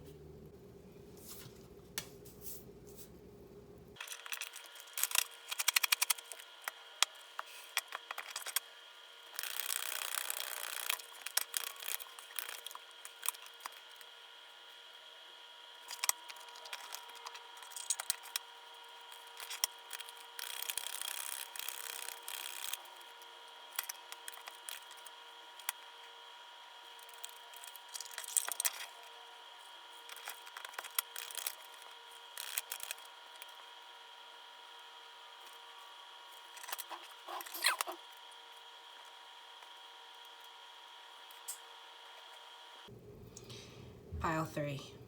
I feel stressed. Oh my gosh. I really thought that these were going to be so much clearer and easier, these readings. That was my intention, for this to be like more uplifting than it is. I don't know if this is going to be uplifting, or I don't actually know what this reading is going to be yet. I haven't even gotten into the details of it. But already I just feel, I was gonna say exhausted, but I heard burnt out. So whatever it is that you've been working on, I feel like it has burnt you out. All right, so this is the song that you have. You have Taylor Swift, Afterglow. And the first line is, hey, it's all me in my head.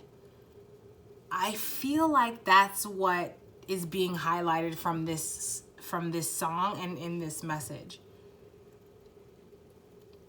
I'm getting a lot of overthinking energy, and it's exhausting. I feel like you're trying to work something out. Well, obviously. The question is, what are you working on? All right. I suddenly feel really hot. And I don't know. I feel burnt out. Like, I feel like I don't even want to go into this reading. Like, the amount of energy that is required for me which is no more, which is the same amount of energy that's required for any tarot reading. It just feels like for this pile, connecting with your energy, it feels like the amount of energy that I need. It's like, it's too much. I'm also getting a lot of like, stop. I feel like I'm constantly like running into blockages, or I'm being stopped. Like for me, the way that's coming through is my angels, but this is to relay like how you're feeling. Like maybe you're feeling like you're running into a lot of blockages when you're trying to figure something out, or like the dead end, you know what I mean? Like it's just not coming together. And there's an irritation, a frustration. I feel like you're trying to figure out something. Like you're trying to put together the pieces of a puzzle or a situation. I'm getting the energy that like something has happened and you're trying to piece it together. It's like I'm getting, oh my God, this energy feels so, you mean well, pile 3. Like I think you genuinely, I feel like you are, oh my God. Okay. I feel like whatever this, you're trying to work out a situation. Something has happened and you're trying to work out what, or the details or whatever. It's like you're trying to piece it together to get an answer. And I'm just getting the message of like, let it go. Let it go. It doesn't matter. You have the World card here. I'm like literally getting the energy of like, let it go. It doesn't matter. Like it's whatever this is the message that's coming through. It's like whatever you think you're going to find or get or gain from figuring this out or filling out the blanks or putting the pieces of the puzzle or whatever, you're not going to. Like if you think that something is going to make sense, this is coming from your guides. If you think something is going to make sense by like putting together the fine details of this situation and what happened and who said what and who did this and it's like it's not going to give you what you think it's going to give you. And then you would have just wasted and exerted all of this energy for you to just be stressed out, burnt out, exhausted. And I'm just kind of getting the message from this. It's like, I don't know if you're receiving that as like spirit saying, turn your back on this situation altogether. I'm not getting that. I'm getting like whatever. Okay, this is what I'm getting. Like you're in a space and something has happened with you and the other. This could be a job, a person, a family member, whatever. It's you and the other, right? Something happened.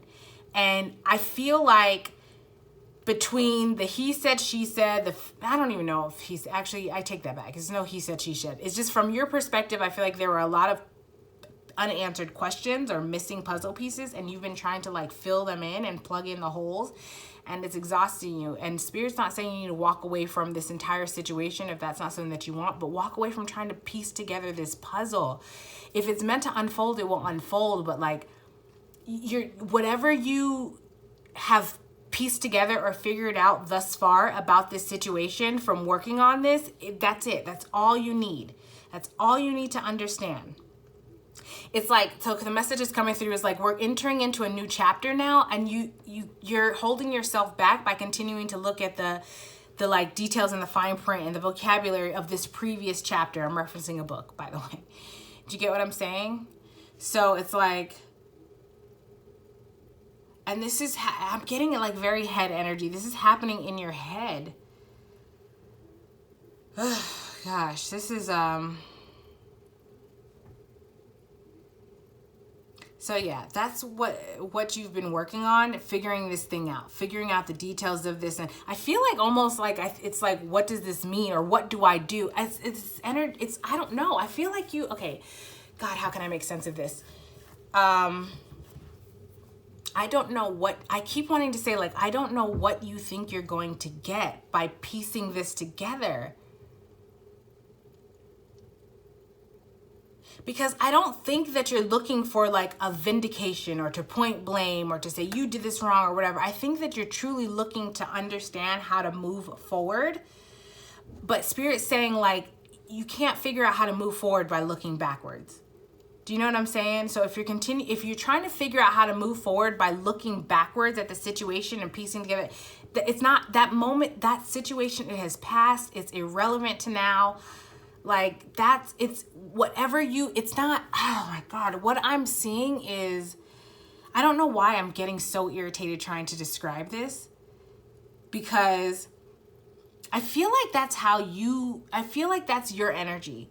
Like you're irritated trying to sort something out, and it's like you can see, I'm getting like two disconnecting things. I just heard disjointed. But okay, let me get back to what I was saying. So your guides are saying, like, you want to know how to move forward. And you think that by looking in the past, it's going to get you the answer. It's not. Why? Because to move forward is to move in a higher vibrational energy than it was in the past. So if you keep referencing lower vibrational actions, conversations, interactions to figure out how to move forward in a higher vibrational path, that's disjointed. Do you know what I mean? So your guides are saying, like, let that go. It's not going to serve anything. And whatever you think that's the whatever you think you're going to find. Like if you think that you're going to find how you need to move forward by analyzing the past, you're not. Because that information, so let's say this is you and a person in a relationship, right? You and someone else. If you're trying to use this person's past, like something that happened between you, like if you're trying to use a past situation to figure out this person so you know how to move forward, like how to, oh my God, I'm getting frustrated because I keep getting stopped, and it's because of how I'm saying what I'm saying, and it's pissing me off because I'm like, what's wrong with what I'm saying? You know what I mean? And I feel like that's your energy, where it's like I feel like you might be looking at something, you might be using a situation of the past, an interaction, and you're using that as a base foundation of how to interact in the now or going forward. And it's like, that's not gonna work. You're a different person than you were in the past. This other person is a different person than you were in the past. There has been healing and growing, and I heard love, and lessons learned. Like, so if you are, okay, here's what's coming through. I'm sorry, you guys. This energy is what it is. So here's what's coming through. Let's say it's me and you, right? And we are having a conversation, and you say something, and then I respond, and I'm like, I'm fucking triggered. You know? Something happened, blah, blah, blah. It unfolded. It caused this disconnection between you and I, right? And so now we both want to move forward. And you're trying to figure out how to move forward, but you're like hyper focusing on this trigger of mine. And it's like you're being so particular about the words that you use and what you say and blah, blah, blah, that it's like it's causing frustration, maybe to you, but also to this other person, because it's like, I'm not that person anymore. Okay, I recognize that I was triggered. This is the other person. This is the other energy, if you can't tell I'm channeling. Where it's like, I recognize that I was triggered, and I've worked through that, and I've healed that. So if you continue to, I'm just getting someone like wanting to handle another person with kid gloves and delicacy, and like, oh my gosh, it's almost like you're interacting with someone that's so fragile. And that person's like, will you fucking talk to me like a human being? I'm not a goddamn porcelain doll. You know what I'm saying? So it's like it's creating this unnecessary disconnect and frustration because you're so, I don't know. Like, I feel like you're overthinking the situation. Hey, it's all me, it's in my head. I'm the one who burned us down, but it's not what I meant. So, okay, that makes sense. So I think that maybe you said something or did something, and you're beating yourself up about it because maybe because of whatever you said or did, it hit something for the other person, right? And like, you're recognizing that. Maybe you really fucked that person up. And now you're like super careful about what to say or how to do, or how, I'm just seeing someone that's so like stiff and like, let me be careful how I breathe, and let me just lower my arms gently and don't make any sudden movement. It's like overthinking everything to the point that it's like, yo, you are exhausting yourself. You're burning yourself out. Not only that, it's frustrating the other person. And maybe it's frustrating you too. There's a lot of frustration. And it's so unnecessary. It's like, stop. Wipe the slate clean. If you need to have a conversation about it, have the conversation, but don't make it just be normal. Both of you guys. Okay, so the messaging that's coming through, it's like, okay, your guides, your angels and your ancestors are wanting you to recognize your power. And by that, what I mean is like, you have a very strong energetic presence. So if you enter this conversation in a very timid, like, oh my God, I gotta be so careful, that's gonna put the other person on edge and on defense. Like, what the fuck? Why is this person being so weird? Like, now I'm defensive. You know what I mean? But if you come in like, hey, you're a person, I'm a person, we're both flawed. You know what I'm saying? Remember that time when I did that thing and I definitely did not mean to? You know what I'm saying? Like, remember that time when I burned us down and it was not what I meant? I'm so sorry that I hurt you. I don't want to do that to you. That's it. You know what I mean? But when you come in like, let me put on these kid gloves and let me make sure the whole room is packed. Like, this person's so fragile. It's kind of like, I just get this feeling of like, ugh, like disgusted, like turned off from the other person, I think, because it's like, oh my God, can you not handle the fact that I'm a human with an emotion that has had a life experience and has reacted to something you did and that caused me to work through it, and now I have a different perspective or a different understanding of myself, and so now I'm aware of this thing about me, so if it happens in the future, I'm not going to give that same kind of reaction or something like that. Do you get what I mean? It's almost like undermining this person's ability, this person's self-awareness and ability to heal and grow. I feel like this other person feels insulted. Like, what do you really, this is the other person, like, what do you really think of me that you feel like you need, I mean, do you get what I'm saying? Maybe you saw how it really messed this other person up. I wanted to say F this other person up, but I'm really working on trying not to curse so much. But maybe you saw how it really F'd this person up. But I think that what you are not accounting for, this might be a situation. I feel like this is like a no contact situation or a separation or something. And so what you're not accounting for is the amount of time between that last incident and the now. And in that amount of time, there's a lot of like this,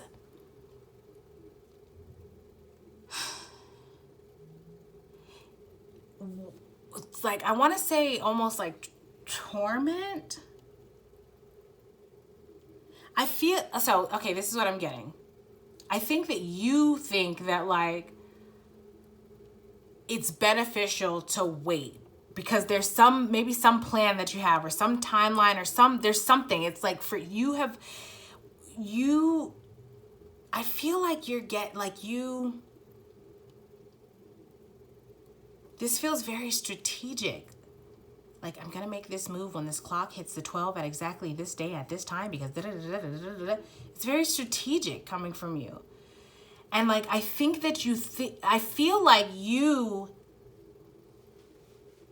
in your mind, like that's gonna work out. Like, I feel like you're doing a favor to this other person. I'm getting the energy that like you've planned out this whole thing that you're going to do, and it's going to put this person in a position where they're like gonna accept you and run into your arms and love you and whatever, or if, you know, they accept you back and give you this offer and whatever, that it's going to work out so great based on what you think, but you're not considering the other person's needs. I feel like you might want to do this like grand gesture type of thing, or like this, you have this plan, this strategy, and it's going to work out this way. And, you know, like, it's this idea that like, if you're planning something for someone, you think about the things that you like. And so you're going to plan those things for that person. But it's like, okay, does that person like that though? If you're doing it for that person, maybe you should consider what that person likes, wants, needs. So you think that having this entire plan and whatever this gesture is or whatever this thing is, and this is not to undermine it, but I feel like you think that this is, okay, I feel like I'm sorry, I'm trying to sort through what I'm getting right now. It's like,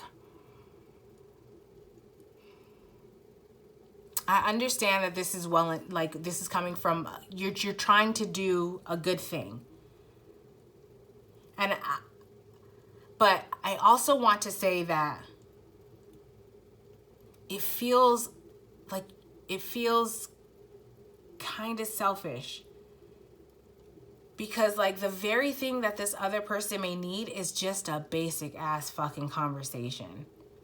And you're denying them that. And not only are you denying them that, but you're making them, like you're creating more space and time and distance between you two the longer that you wait. And then I feel like you think that on the opposite end of that, like it's gonna be okay, because when they see this thing that I've done, and like for that, I feel like your guides are trying to get you to understand, like, homie, that is your ego. That is a very selfish way of looking at it. Like, what you have set up everything to stroke your ego. Not to give this person what they need. You're going to give this person what you want to give them. What's going to make you, like, what makes, do you get what I'm saying? And maybe you've considered, like, by watching them or talking to their friends or, you know, whatever it is, like looking at their social media, like, oh, I see this person likes this thing. I'm going to do, it's like, okay, this reminds me of another reading that I did where one of the things that I mentioned was like, you might be this person. You might have picked this pile where it was like, okay, you're maybe spying on this person and then you're like making notes like, okay, this person likes this person like that. And then you want to give them these things based on you spying. And it's like, you think that you're expecting that person to be like, oh my God, you know all these things about me. But in reality, this person is like, how the fuck do you know this shit about me? I never said this to you. Like, that's weird and invasive. Do you know what I mean? Like, I feel like you're thinking that this grand gesture is gonna, do you get what I'm saying? And not only that, but you're robbing the opportunity for the two of you guys to bond and build trust and connect by sharing information one to each, like between each of you. Like, oh my God, I had this experience when da da da da, and then you come in like, oh my God, I've experienced that too, and then you guys bond and share, like, you know, well, there's this thing that I like, it's not very common, and it's this thing, and then, you know, you're like, no way, I love that thing, and I haven't been able to find anybody who loves that, or something, you know what I mean? It's that moment, those moments of building that bond and that, like, the way that you're seeing the expression on that person's face, like the way their eyes light up or whatever, or allowing them to see that on yours. Like, maybe you see that on theirs because maybe you're stalking them, you know? I heard, okay. So, I just heard cyber stalking. Are you like spying on this person and they don't know? Because like, even that alone, that's kind of creepy, dude. Like, why do you feel like you have to spy on this person? Why? It's taking me back to this whole fragile thing. Like, why do you feel like you can't just have a conversation? Now I'm actually kind of questioning, like, are you the fragile one? Are you projecting the fragility onto this other person because truly you're the one that's fragile? Maybe that might be what you should be focusing on and working on instead of this. These messages did not unfold the way that I thought they were going to be, you guys. Ugh. I keep trying to have these like upbeat, like confidence boosting, energy lifting type of readings. I got a couple in there, which hopefully they'll upload. But anyways, my point is, I just feel like the collective energy is just so emotionally unstable and so emotionally sensitive. I heard emotionally dense. Yeah, it's like a lot of fucking heavy ass emotional energy that as a collective, it's just sitting there. It's stagnant. We're not working through it. And by that, I mean, like, maybe you might be it's in your head. Maybe you're working through these things in your head, or you're talking, but you're not, like, in this situation. Whatever this emotional stagnancy is, it needs to be worked out between the two of you. Even for some of you guys, this is a job or something like a boss. I'm getting, honestly, like hardcore, like work energy. So for some of you guys, maybe it's that. Or maybe it's an authority figure of some sort. And it's like, instead of having the conversation with this other person and just working through that shit and accepting both of you guys as human beings, and yes, I'm going to say these things and do these things, I'm listening, yes, I'm not perfect. Stop holding yourself to this status of being so perfect and not having a mistake. It makes it almost impossible to have a conversation with you. So now you feel like you got to stalk this person to try to figure out how to move forward. And it's like, that is not it. That is not it. So, what have you been working on? It's not all bad though, because actually, I feel like there's a benefit to this cyber stalking, to stalking this person. Because when we move down here to this row, we're looking at who you were before, what you've been working on, which what I'm getting from this, what you've been working on is basically trying to figure out how to move forward with this person, kind of through like some sort of stalking. If that's offensive to you, I don't know, maybe I would consider your actions. Why are you offended? Do you feel like you're stalking? You know what I mean? Like, does this person know that you are monitoring them? Would you go to them directly and tell them? If not, that's probably why you're offended. And if you're offended, then that's probably because there's a pretty good chance that you know that what you're doing is not something that you should be doing. So, okay, anyways, side note though, who you were before. Oh, what I was going to say is, like, I feel like you've learned from this person. So what you were working on, trying to figure out how to move forward through like some sort of monitoring of this other person. And I feel like there's this overthinking energy of like focusing, like comparing the past or trying to use the past to figure out how to navigate the current situation or move forward to the future. Like, that's what you've been working on. You need to let that go. All right, who you were before. I'm getting that this is like the person that you were before. So I heard self-starter, but that's not what I saw. What I saw, it's like you are a person that maybe you might have a little bit of procrastination, or like you had the idea, maybe you lost steam quickly or something, or like someone had to kind of like remind you to get it done a couple of times, and then once you got into it, like, you had a pretty good groove. It was pretty stable. But I just heard get by to get by or something. I just feel like it was kind of, I'm just getting the energy in the past. It was like, I don't know, just like going along to get along. That's what I just heard. Yeah, like you were just going along to get along in your life. I'm getting just kind of like, I'm seeing this like humdrum, like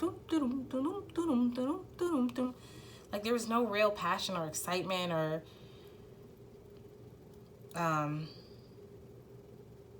it felt like existence.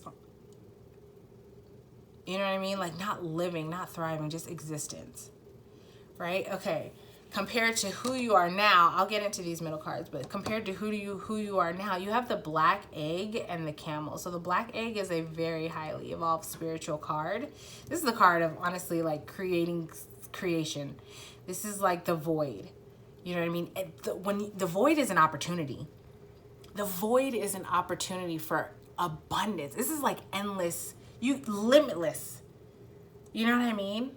And then it's the egg, which is the creation. What hatches from that depends on what you put, like how what that egg is fertilized with. And it's a void, so you can fertilize it with anything.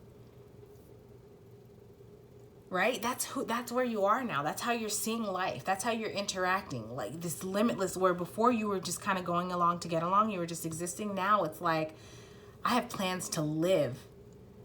You know what I mean? Like I'm thriving. I see things differently.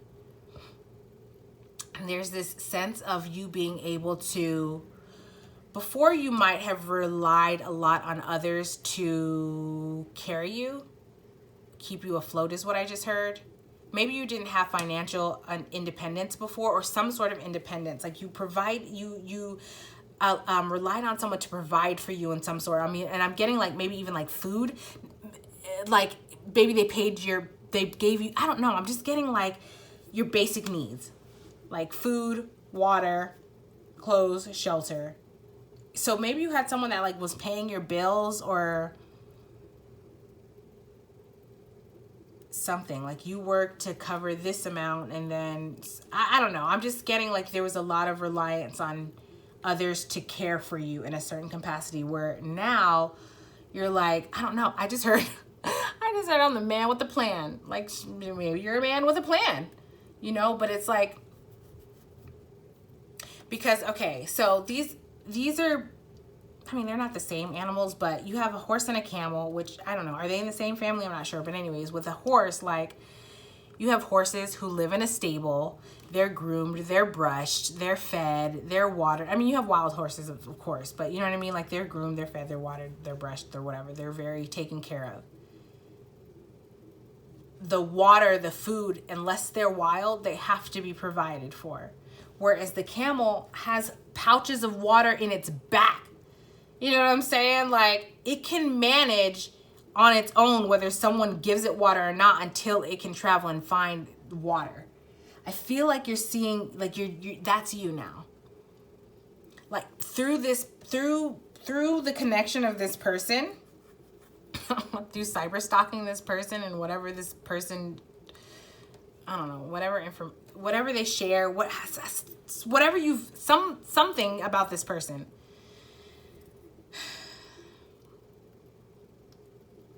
Something about this person and their perspectives, like their way. Maybe you've watched how they live, like you've seen their like patterns and habits and how they do things. I just heard resourceful. Maybe you've witnessed their resourcefulness. Anyways, and you started to take on some of that to help. I just heard elevate you. So that's who you are now. You're more independent. I'm getting that you're more like intuitive, and also I'm getting, you're speaking up more. I think you're speaking up more intuitively. Like I feel like before, where you spoke up, it was from a place of confidence and like, what's the word? I want to say like assertiveness. But it was kind of, I just heard no nonsense. It didn't really account for anybody else's state of being or their thoughts or their perspective or whatever. It was like, my truth is the truth kind of energy. Whereas now I feel like you're speaking from a place where you're listening more.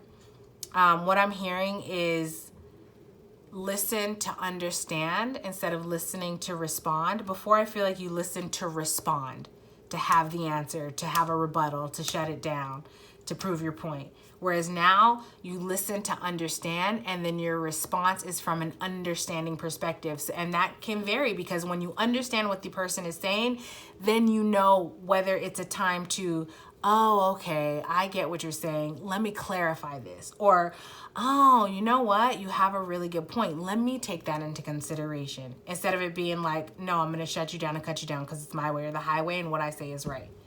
So there's definitely a lot of growth in that. Kudos to you, pile 3. Hey, that's amazing. Okay, so what you have gained, the fucking 6 of Pentacles. I feel like you have gained, and the Ace of Pentacles. Yeah, man, I feel like you've increased your vibration, and now you're attracting. I heard manifesting, so maybe you're manifesting more, but I feel like you're attracting people, which goes great with this. Okay, so you're attracting people. What you've gained is the opposite of what you've lost. So you're attracting people now, more reciprocal interactions, relationships, conversations, exchanges, business partners. And if you haven't quite gotten deep in those relationships or those situations yet, you are at a point where you can set a boundary and you're not overextending yourself. You know what I'm saying? So even if, okay, what's coming through is like, even if with the people around you before, if you notice that it was not a reciprocal relationship and you were giving more than they were giving in return, and it doesn't have to be, I'm not getting like, I gave you $5, you need to give me $5 back. I gave you this outfit, you need to give me, no, it's like, okay, you have this need, Sure, I can contribute to that need. I have this need. Can you contribute to that? You get what I'm saying? Where it's reciprocal. It's like, this is not, I feel the need to say, for someone, I feel like someone is not, someone might be misinterpreting what I'm saying, because this is not like tit for tat, this is not that type of energy. It's just that making sure that you are not overextending your time, your energy, your money, and then that person just is there to take, but they're not, when you're like, yo, man, I need an ear to listen. I need an ear.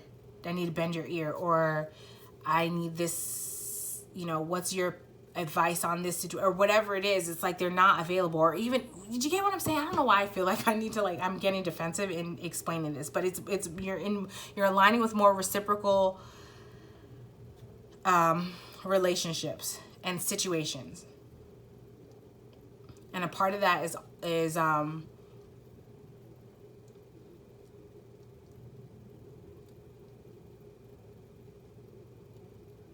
by respecting other people's boundaries too.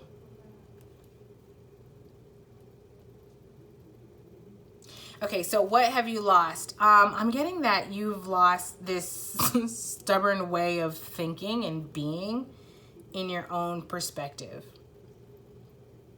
I feel like there was this air about you that made you kind of, I don't want to say it made you difficult to work with.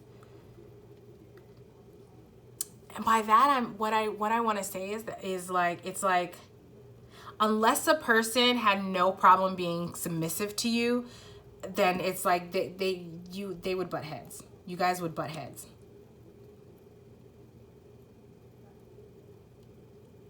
Because if you felt like you couldn't just assert yourself and the person would fall in line, you're like, I'm out. You're too difficult. Like, that would be your type of demeanor to those type of people. That's what has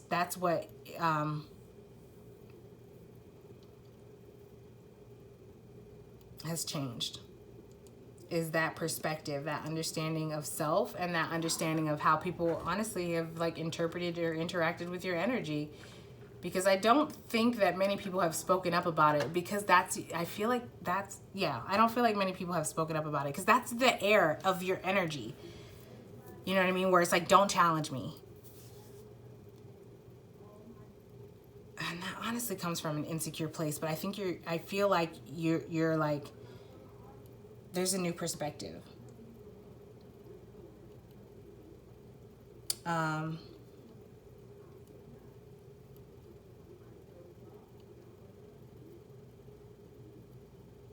did that irritate you? I feel like maybe you're a little, I feel like I don't know if you're like resistant to hearing that message, or I don't know, I'm just getting like kind of irritated energy. I just heard someone say F you. I don't mean to laugh, I'm sorry. Oh my gosh. Yo, thank God for this evil eye bracelet, honestly, and these candles, because this reading, I've been triggering fucking every single pile so far. So, maybe not the first one, I don't remember. But yeah, so that's what I have for you, pile 3. I just feel like at this point I gotta laugh, honestly, because I'm so fucking exhausted. And this is not at all the direction that I thought I was gonna go. So I'm gonna wrap this up here. Oh no, wait, I'm sorry. There's one more thing. This one is at the bottom, which is standing out to me. This is one of my favorites, but I feel like I need to show you. Anyways, it's Hamsa. It says, may your Hamsa hand bring you love, light, luck, and protection. So let's see what else you have to wrap this up and hopefully leave you in a, I don't know, just, I want to say like better mood. Excuse me. Let's get one more. Sorry if it's looking a little dark, you guys. The day has gotten away. And, oh, my little fishy's looking over here. It's time to feed my fish, actually. My poor fish is probably starving. Woo! I'm sorry. Hold on a second, you guys. Also, I'm sorry if you can hear my neighbors. All right, you have also the eye.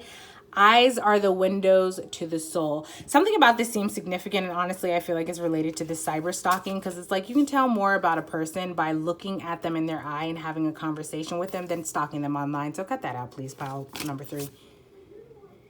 It's pretty invasive.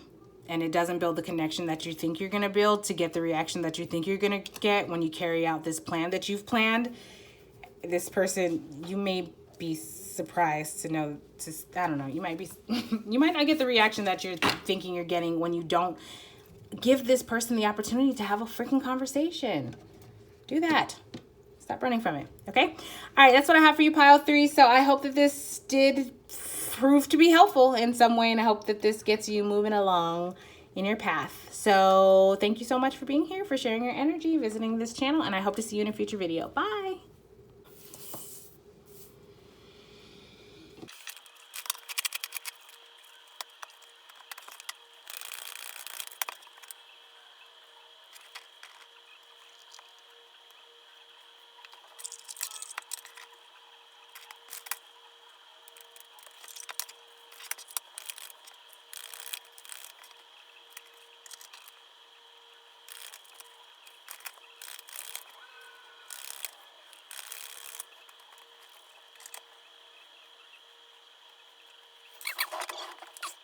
Pile 4. I'm exhausted. Not because of your energy, just like getting through all these piles. I just want to say these messages have not been at all what I thought they were going to be, but I think that this is changing with this pile. Like, I feel like this is a pile that's going to have a message more in line with what I intended, which was, it doesn't matter. So let me get into what I see here. So the question that we're asking is, what have you been working on that you don't need to work on anymore because you've accomplished it or whatever, right? Okay, so what have you been working on? What I'm getting from this, okay, before I actually tell you the energy, what I heard when I was shuffling was somebody, I heard, I don't even know why I asked for help. No one ever shows up. And then after that, I heard someone saying like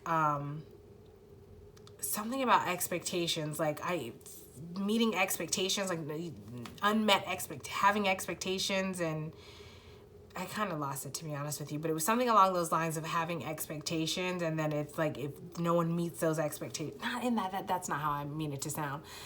It's like you have trained yourself to not have expectations because nobody shows up. It goes along with this whole like, why even ask for help? And then I was getting like such independent energy, right?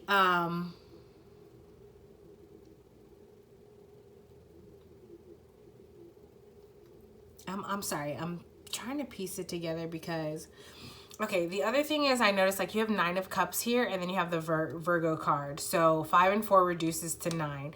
Then you also have 2 2s. So you have 2 9s and 2 2s. Those numbers might be significant to you.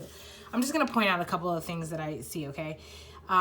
You also have the Ace of Pentacle cards, and I don't know if this is significant or not, but this showed up in like, I'm pretty sure almost every of the other readings. I can't remember if it showed up in pile 1, but it definitely did the last one and the one before that. The other thing is,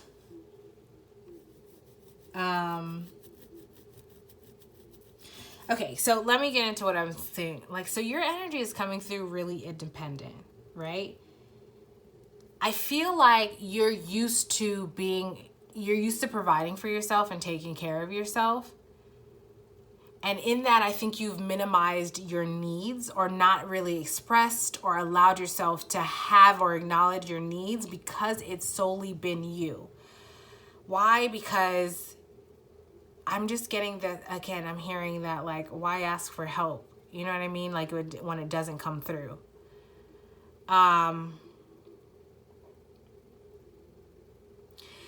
So I'm feeling like what you've been working on is like asking for help or aligning with the things that fill your cup. I'm just getting, I'm sorry this is slow moving, you guys. I'm trying to piece it together, and I want to be, I'm just,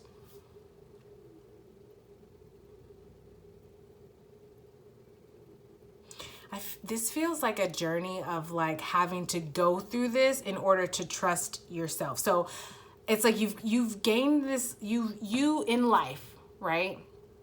Almost without it being a choice of yours, had to learn how to be super independent. And I feel like you were maybe looking at that as like a negative thing. Like, you know, I don't have help. I don't have a support system. I don't whatever. So you were working on, I almost want to say like fighting to change yourself so that you can be, I just heard more harmonizable. I don't know if that's a real word or something that you say, but like, I feel like there's a part of you that was blaming yourself for this independence. And so you put an effort, what you've been working on is harmonizing with others, aligning with others, coming together, asking for help, that type of thing, allowing people to show up for you, right? However, this is what I mean when I say, like, I feel like this is a journey to trust yourself, because I feel like there was a part of you that might have been okay,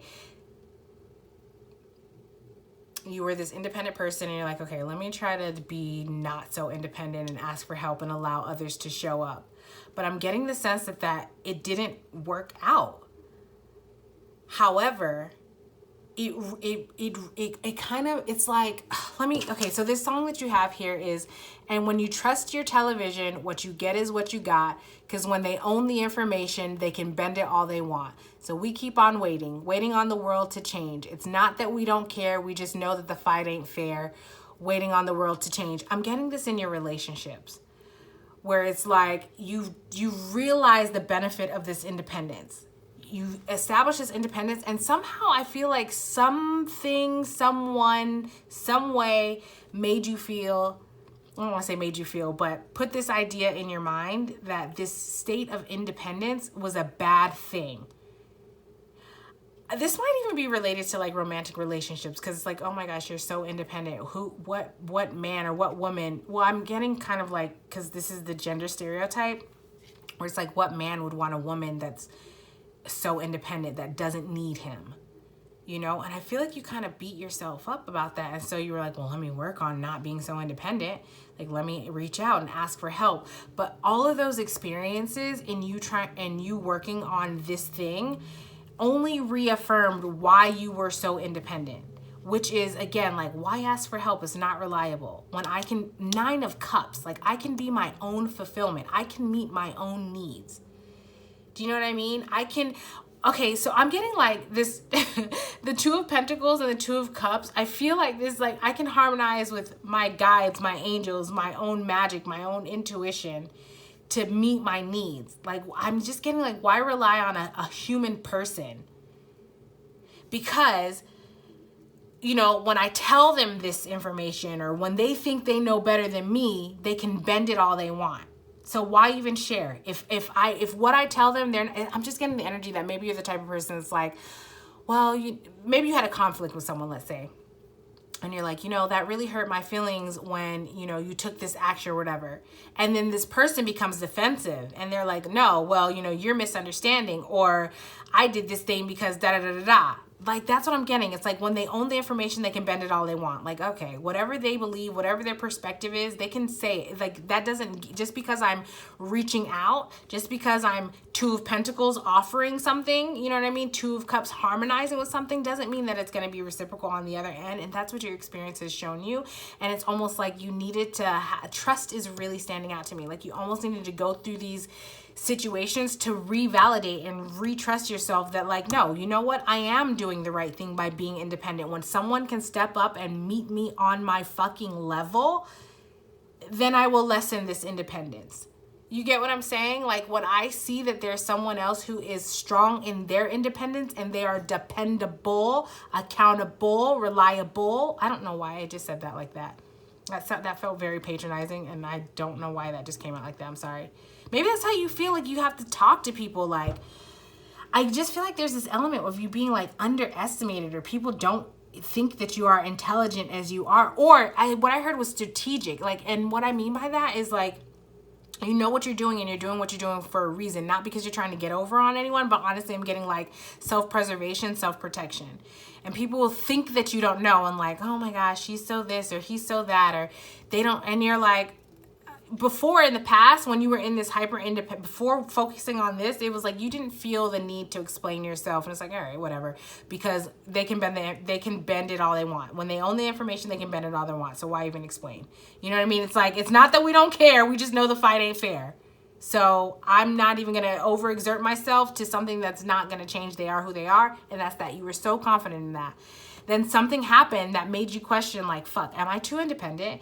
So then you started to do this thing, and I feel like you needed to go to this to remind yourself, to remember, to reaffirm, to revalidate why you are independent. And again, when you meet someone that matches your level in any type of capacity, then you will engage with them in that, and you can lessen this independence and allow for a more dependable exchange. I almost get from your energy, honestly, like, I feel like you want a space of being codependent, not in an unhealthy way, but I just get the sense that you've been so hyper independent for like your fucking life that you're like, I wish I found someone that was reliable and not manipulative and not so superior mindset, that I can feel comfortable enough to relax and be codependent on someone, because I know that the choices that they make, the decisions they make, the way they decide, it's going to include me. They're not just going to do it like, oh, I don't know what I'm talking about, or I don't, or with the, they're not going to do it with the demeanor of like, oh, I know best. You know what I mean? Like, no, I fucking know what's best for me. That's your energy. And so it's like, because your energy is like, I have experience. I know what I like. I know what I need. I know what I want. I know what I have preferences. And in the moments when I don't, like, okay, I can trust you enough to make that decision. I feel like when you meet someone like that, you'd be happy to like be codependent. I feel like you're waiting for that, honestly. Like, fuck. Like, I feel like your prayers like to the universe is like, send me someone that I can goddamn be codependent with, because I'm sick of this shit. I'm not laughing at you. I'm laughing with you. Because I dig this. Yeah, I feel this shit. All right. So, yeah. So, okay. You don't need to focus on that anymore, because it's like you've learned that lesson, which is, again, to reaffirm that you know what the fuck you're doing. Why? Because, first of all, when you start who you were before this, you have the golden egg. You were already spiritual and tuned the fucking. You have this zebra whose third eye chakra is lit the fuck up. With all like the chakra, you were already tuned the fuck in. So you didn't get to be this independent person on a whim. You got here intuitively and through experience and through like, I'm getting hard work, honestly, through the mud. So anyone who like tries to shit on that or minimize that or speak to this independence as though it's a negativity, like, I feel like you're back to a point where you're like, okay, well, that's your own ignorance. You work through that. You know what I'm saying? So that's who you were before. And it's like, you don't need to work on this anymore, because the whole point of this was to reaffirm, to remind you, to actually, honestly, I'm getting like to secure your confidence in this independence. So that if someone else comes around and tries to make you feel less than or whatever for not just bending at the whim of somebody because they're a man or a woman or a this or a that or this status, like, no, to remind you, it's this like, so you don't have to give into, you can let this go. You've accomplished this. This is the only pile out of all of them that's like, you did your work. Kudos. And that's no shade to the other piles, but like, you did your work, yo. Kudos, man. God damn, those other 3 piles. Oh, I honestly don't remember one. I don't feel like one was bad. Pile 2 though, and pile 3 was fucking doozy. All right. Anyways. So, all right. What have you gained since then? I feel like it's like your throat chakra has opened up a little bit more, and you've gained this reminder of what the fuck you've been through, the seeds that you've sown, how you've gotten to be this person. And now you're like, you're not afraid to check somebody, or I honestly want to say like cut someone down when they try to minimize you for, okay, that's not what I'm trying to say, not minimize, but it's like when someone comes at you with this superior attitude, like they know you better than you, or they know, but it's like when they try to project their own idea of whatever is good or right or valuable or whatever onto you and make it so that they're painting you in this light of less than because you're this person, this independence. Like now you're at the point where you're like, no, let me cut that down, because that's not it. Like, I've been through this, I had this experience, this thing supports my belief that it's like you have, I'm hearing facts, like you have the facts to back it up, you have the receipts. Like you're not, it's like this thing gave you that reminder, that confidence of who you are. So now it's like this is a feeling of empowerment. Like, no, I've been through what I've been through and I've worked through that. I've processed, I've healed, I've learned, I've integrated. And this is what the fuck I have to say whenever you have, like, as a, you know what I mean? Like, you think you can step to me? Okay, well, I'm just getting, kudos to you, pile 4, man. Like, I'm just getting like, no, I know my shit. Don't you dare come and try to check me. Like, do you know what the hell I have experienced? Don't you I'm hearing, show me some respect. Like, that's what you've gained. And you don't feel, the thing is, you have the Ace of Swords. It's like, you're not gonna have this conversation with everybody because you're secure in who you are. Those who need to get it will get it. But you can also recognize when that's above someone else's mindset. Do you know what I'm saying? If you recognize when someone is just like committed to misunderstanding you. So it's like, there's no need for me to even say this, because again, this is like, you've recognized narcissism.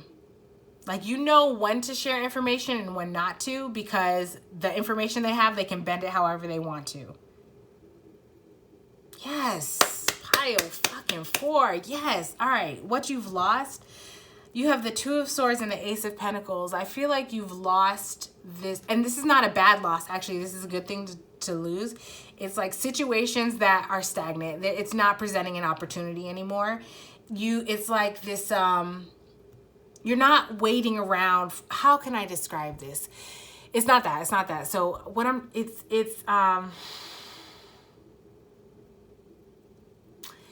any like relationships or people or situations, jobs, maybe environments where those people or that environment relied on you to kind of like stay silent, close your mouth, not really say anything, not check them or whatever in order to allow them to continue. That's what you're losing.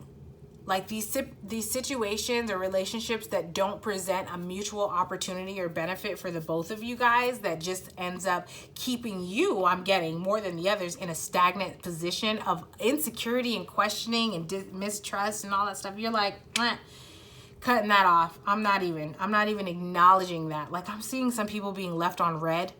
Like, you're like, no. Or like not barely interacting. Like, okay, thumbs up, you know, like, nah. Because again, it's bringing me back to here, like, show me some respect.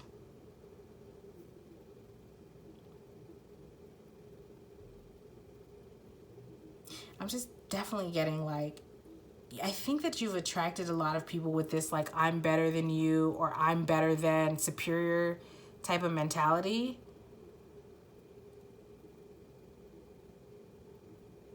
Because you were in this independent state and something happened that made you start questioning that, which lessened your vibration.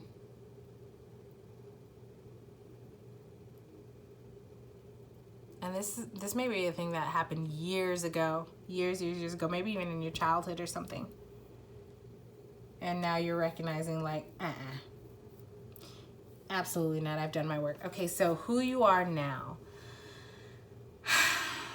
I feel like you are definitely operating, first of all, from a space of unconditional love, first and foremost, for yourself. It's a work in progress, you know, which is everybody. And it's not going to be a perfect ride. Sure, you're going to have moments where you're hard on yourself or whatever, but this is such a loving space. not only loving for yourself, but it's like you have such a loving, pure heart that you can even love the shadows in someone else. I'm hearing from a distance like that. That's how I heard it, from a distance.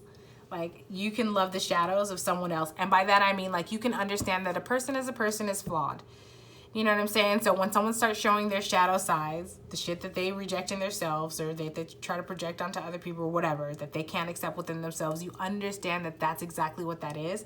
And it's like, I don't need to talk shit about you. I don't need to tear you down or wish you ill intention or whatever. You know what I mean? Like, I just trust that the universe, guides, our angels, the divine, is going to give everybody what they deserve, for good or for bad, according to like divine will. You know, you're not even the person that's like, I don't even want to do anything extra to try. Like, you already know it's going to be handled. That's like the pure loving space that you're in. You know what I mean? And like, if you get, because this, I'm getting such intuitive energy. So I feel like if you get any type of inkling or intuitive hit that like somebody's about to get their karma, you're just like, oof, man, I mean, that sucks. It is what it is, though. You know, I tried to have a civil conversation with them and let them know how I tried to give them the opportunity to, I heard skirt, skirt, avoid this karma. And then I heard skirt, skirt, like to skate past this karma. But that, you know, everyone has free will. Everyone chooses how they choose, and that's how they chose. And so that's what they deserve. And that's just is what it is. I can't do anything more or less. Like, I don't have that much influence. That's your energy. Like, I don't have that much. And I mean, you could, because you were coming through, like, before I started, I was getting like herbalism. You might be like a kitchen witch type of person. Like, maybe you do candle magic, or maybe you know, stuff like that. Or maybe you're a person that's like understands intention, and maybe you're like, I hope this person da da da da da. You know, I feel like you don't even, when it comes to stuff like this, like, you're just like, it's all good. Because this is fucking major. Like, what in these situations where I've just forgotten that you've gotten so disrespected. And it's like, in these situations where people intentionally took advantage of my energy or my kindness in order to inflate their self, their ego, to make them feel powerful or whatever, when people have undermined you, like, I feel like they knew what they were doing. And even if they didn't, when you tried to bring it to their attention, like, hey, you're doing this thing, I don't like it, like, they shut that shit down. They were so dismissive of you.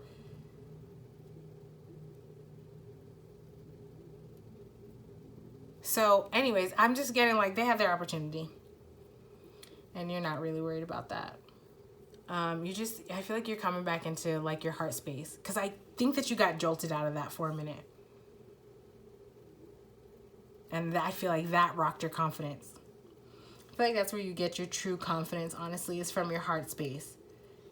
It's like, yes, some of our confidence comes from our ego, but I'm getting that, like, where others might feel they're most confident when they have the nicest clothes, or others might feel the most confident when they have this job title or this amount of money or this whatever. Like, I feel like you get your true confidence comes from your heart space, from genuine connection, from genuinely connecting, having conversations, building relationships, connection, bonds with other people, just loving, being a loving person, receiving loving energy, that type of exchange. Like, that's where your confidence comes from.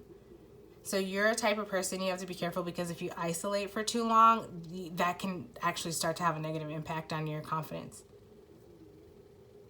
And it's not that you're getting validation from other people. It's not that. It's the genuine energy exchange from a heart space. Because you can see people. So even when people, you can see people, like, even when they're in their shadow or their darkness, and you can see people and still interact with them from a genuine loving space. Like, you just don't strike me as a person that, like, runs from darkness or shadows. You know, don't be alarmed by that. I've had this thing going all day. But I feel like that's time to wrap it up, because I was about to, and then I was about to. So anyways, that's what I have, pile 4. Thank you, God, for being here and sharing this energy, you guys. The other piles have exhausted me. feel like I need to go soak in a bath for 5 days to clear my energy out. Anyways, thank you so much for being here, Pile 4. I hope this pile resonated. If it did, please like, comment, and subscribe. Thank you for being here on this YouTube channel, and I hope to see you again in a future video. Bye.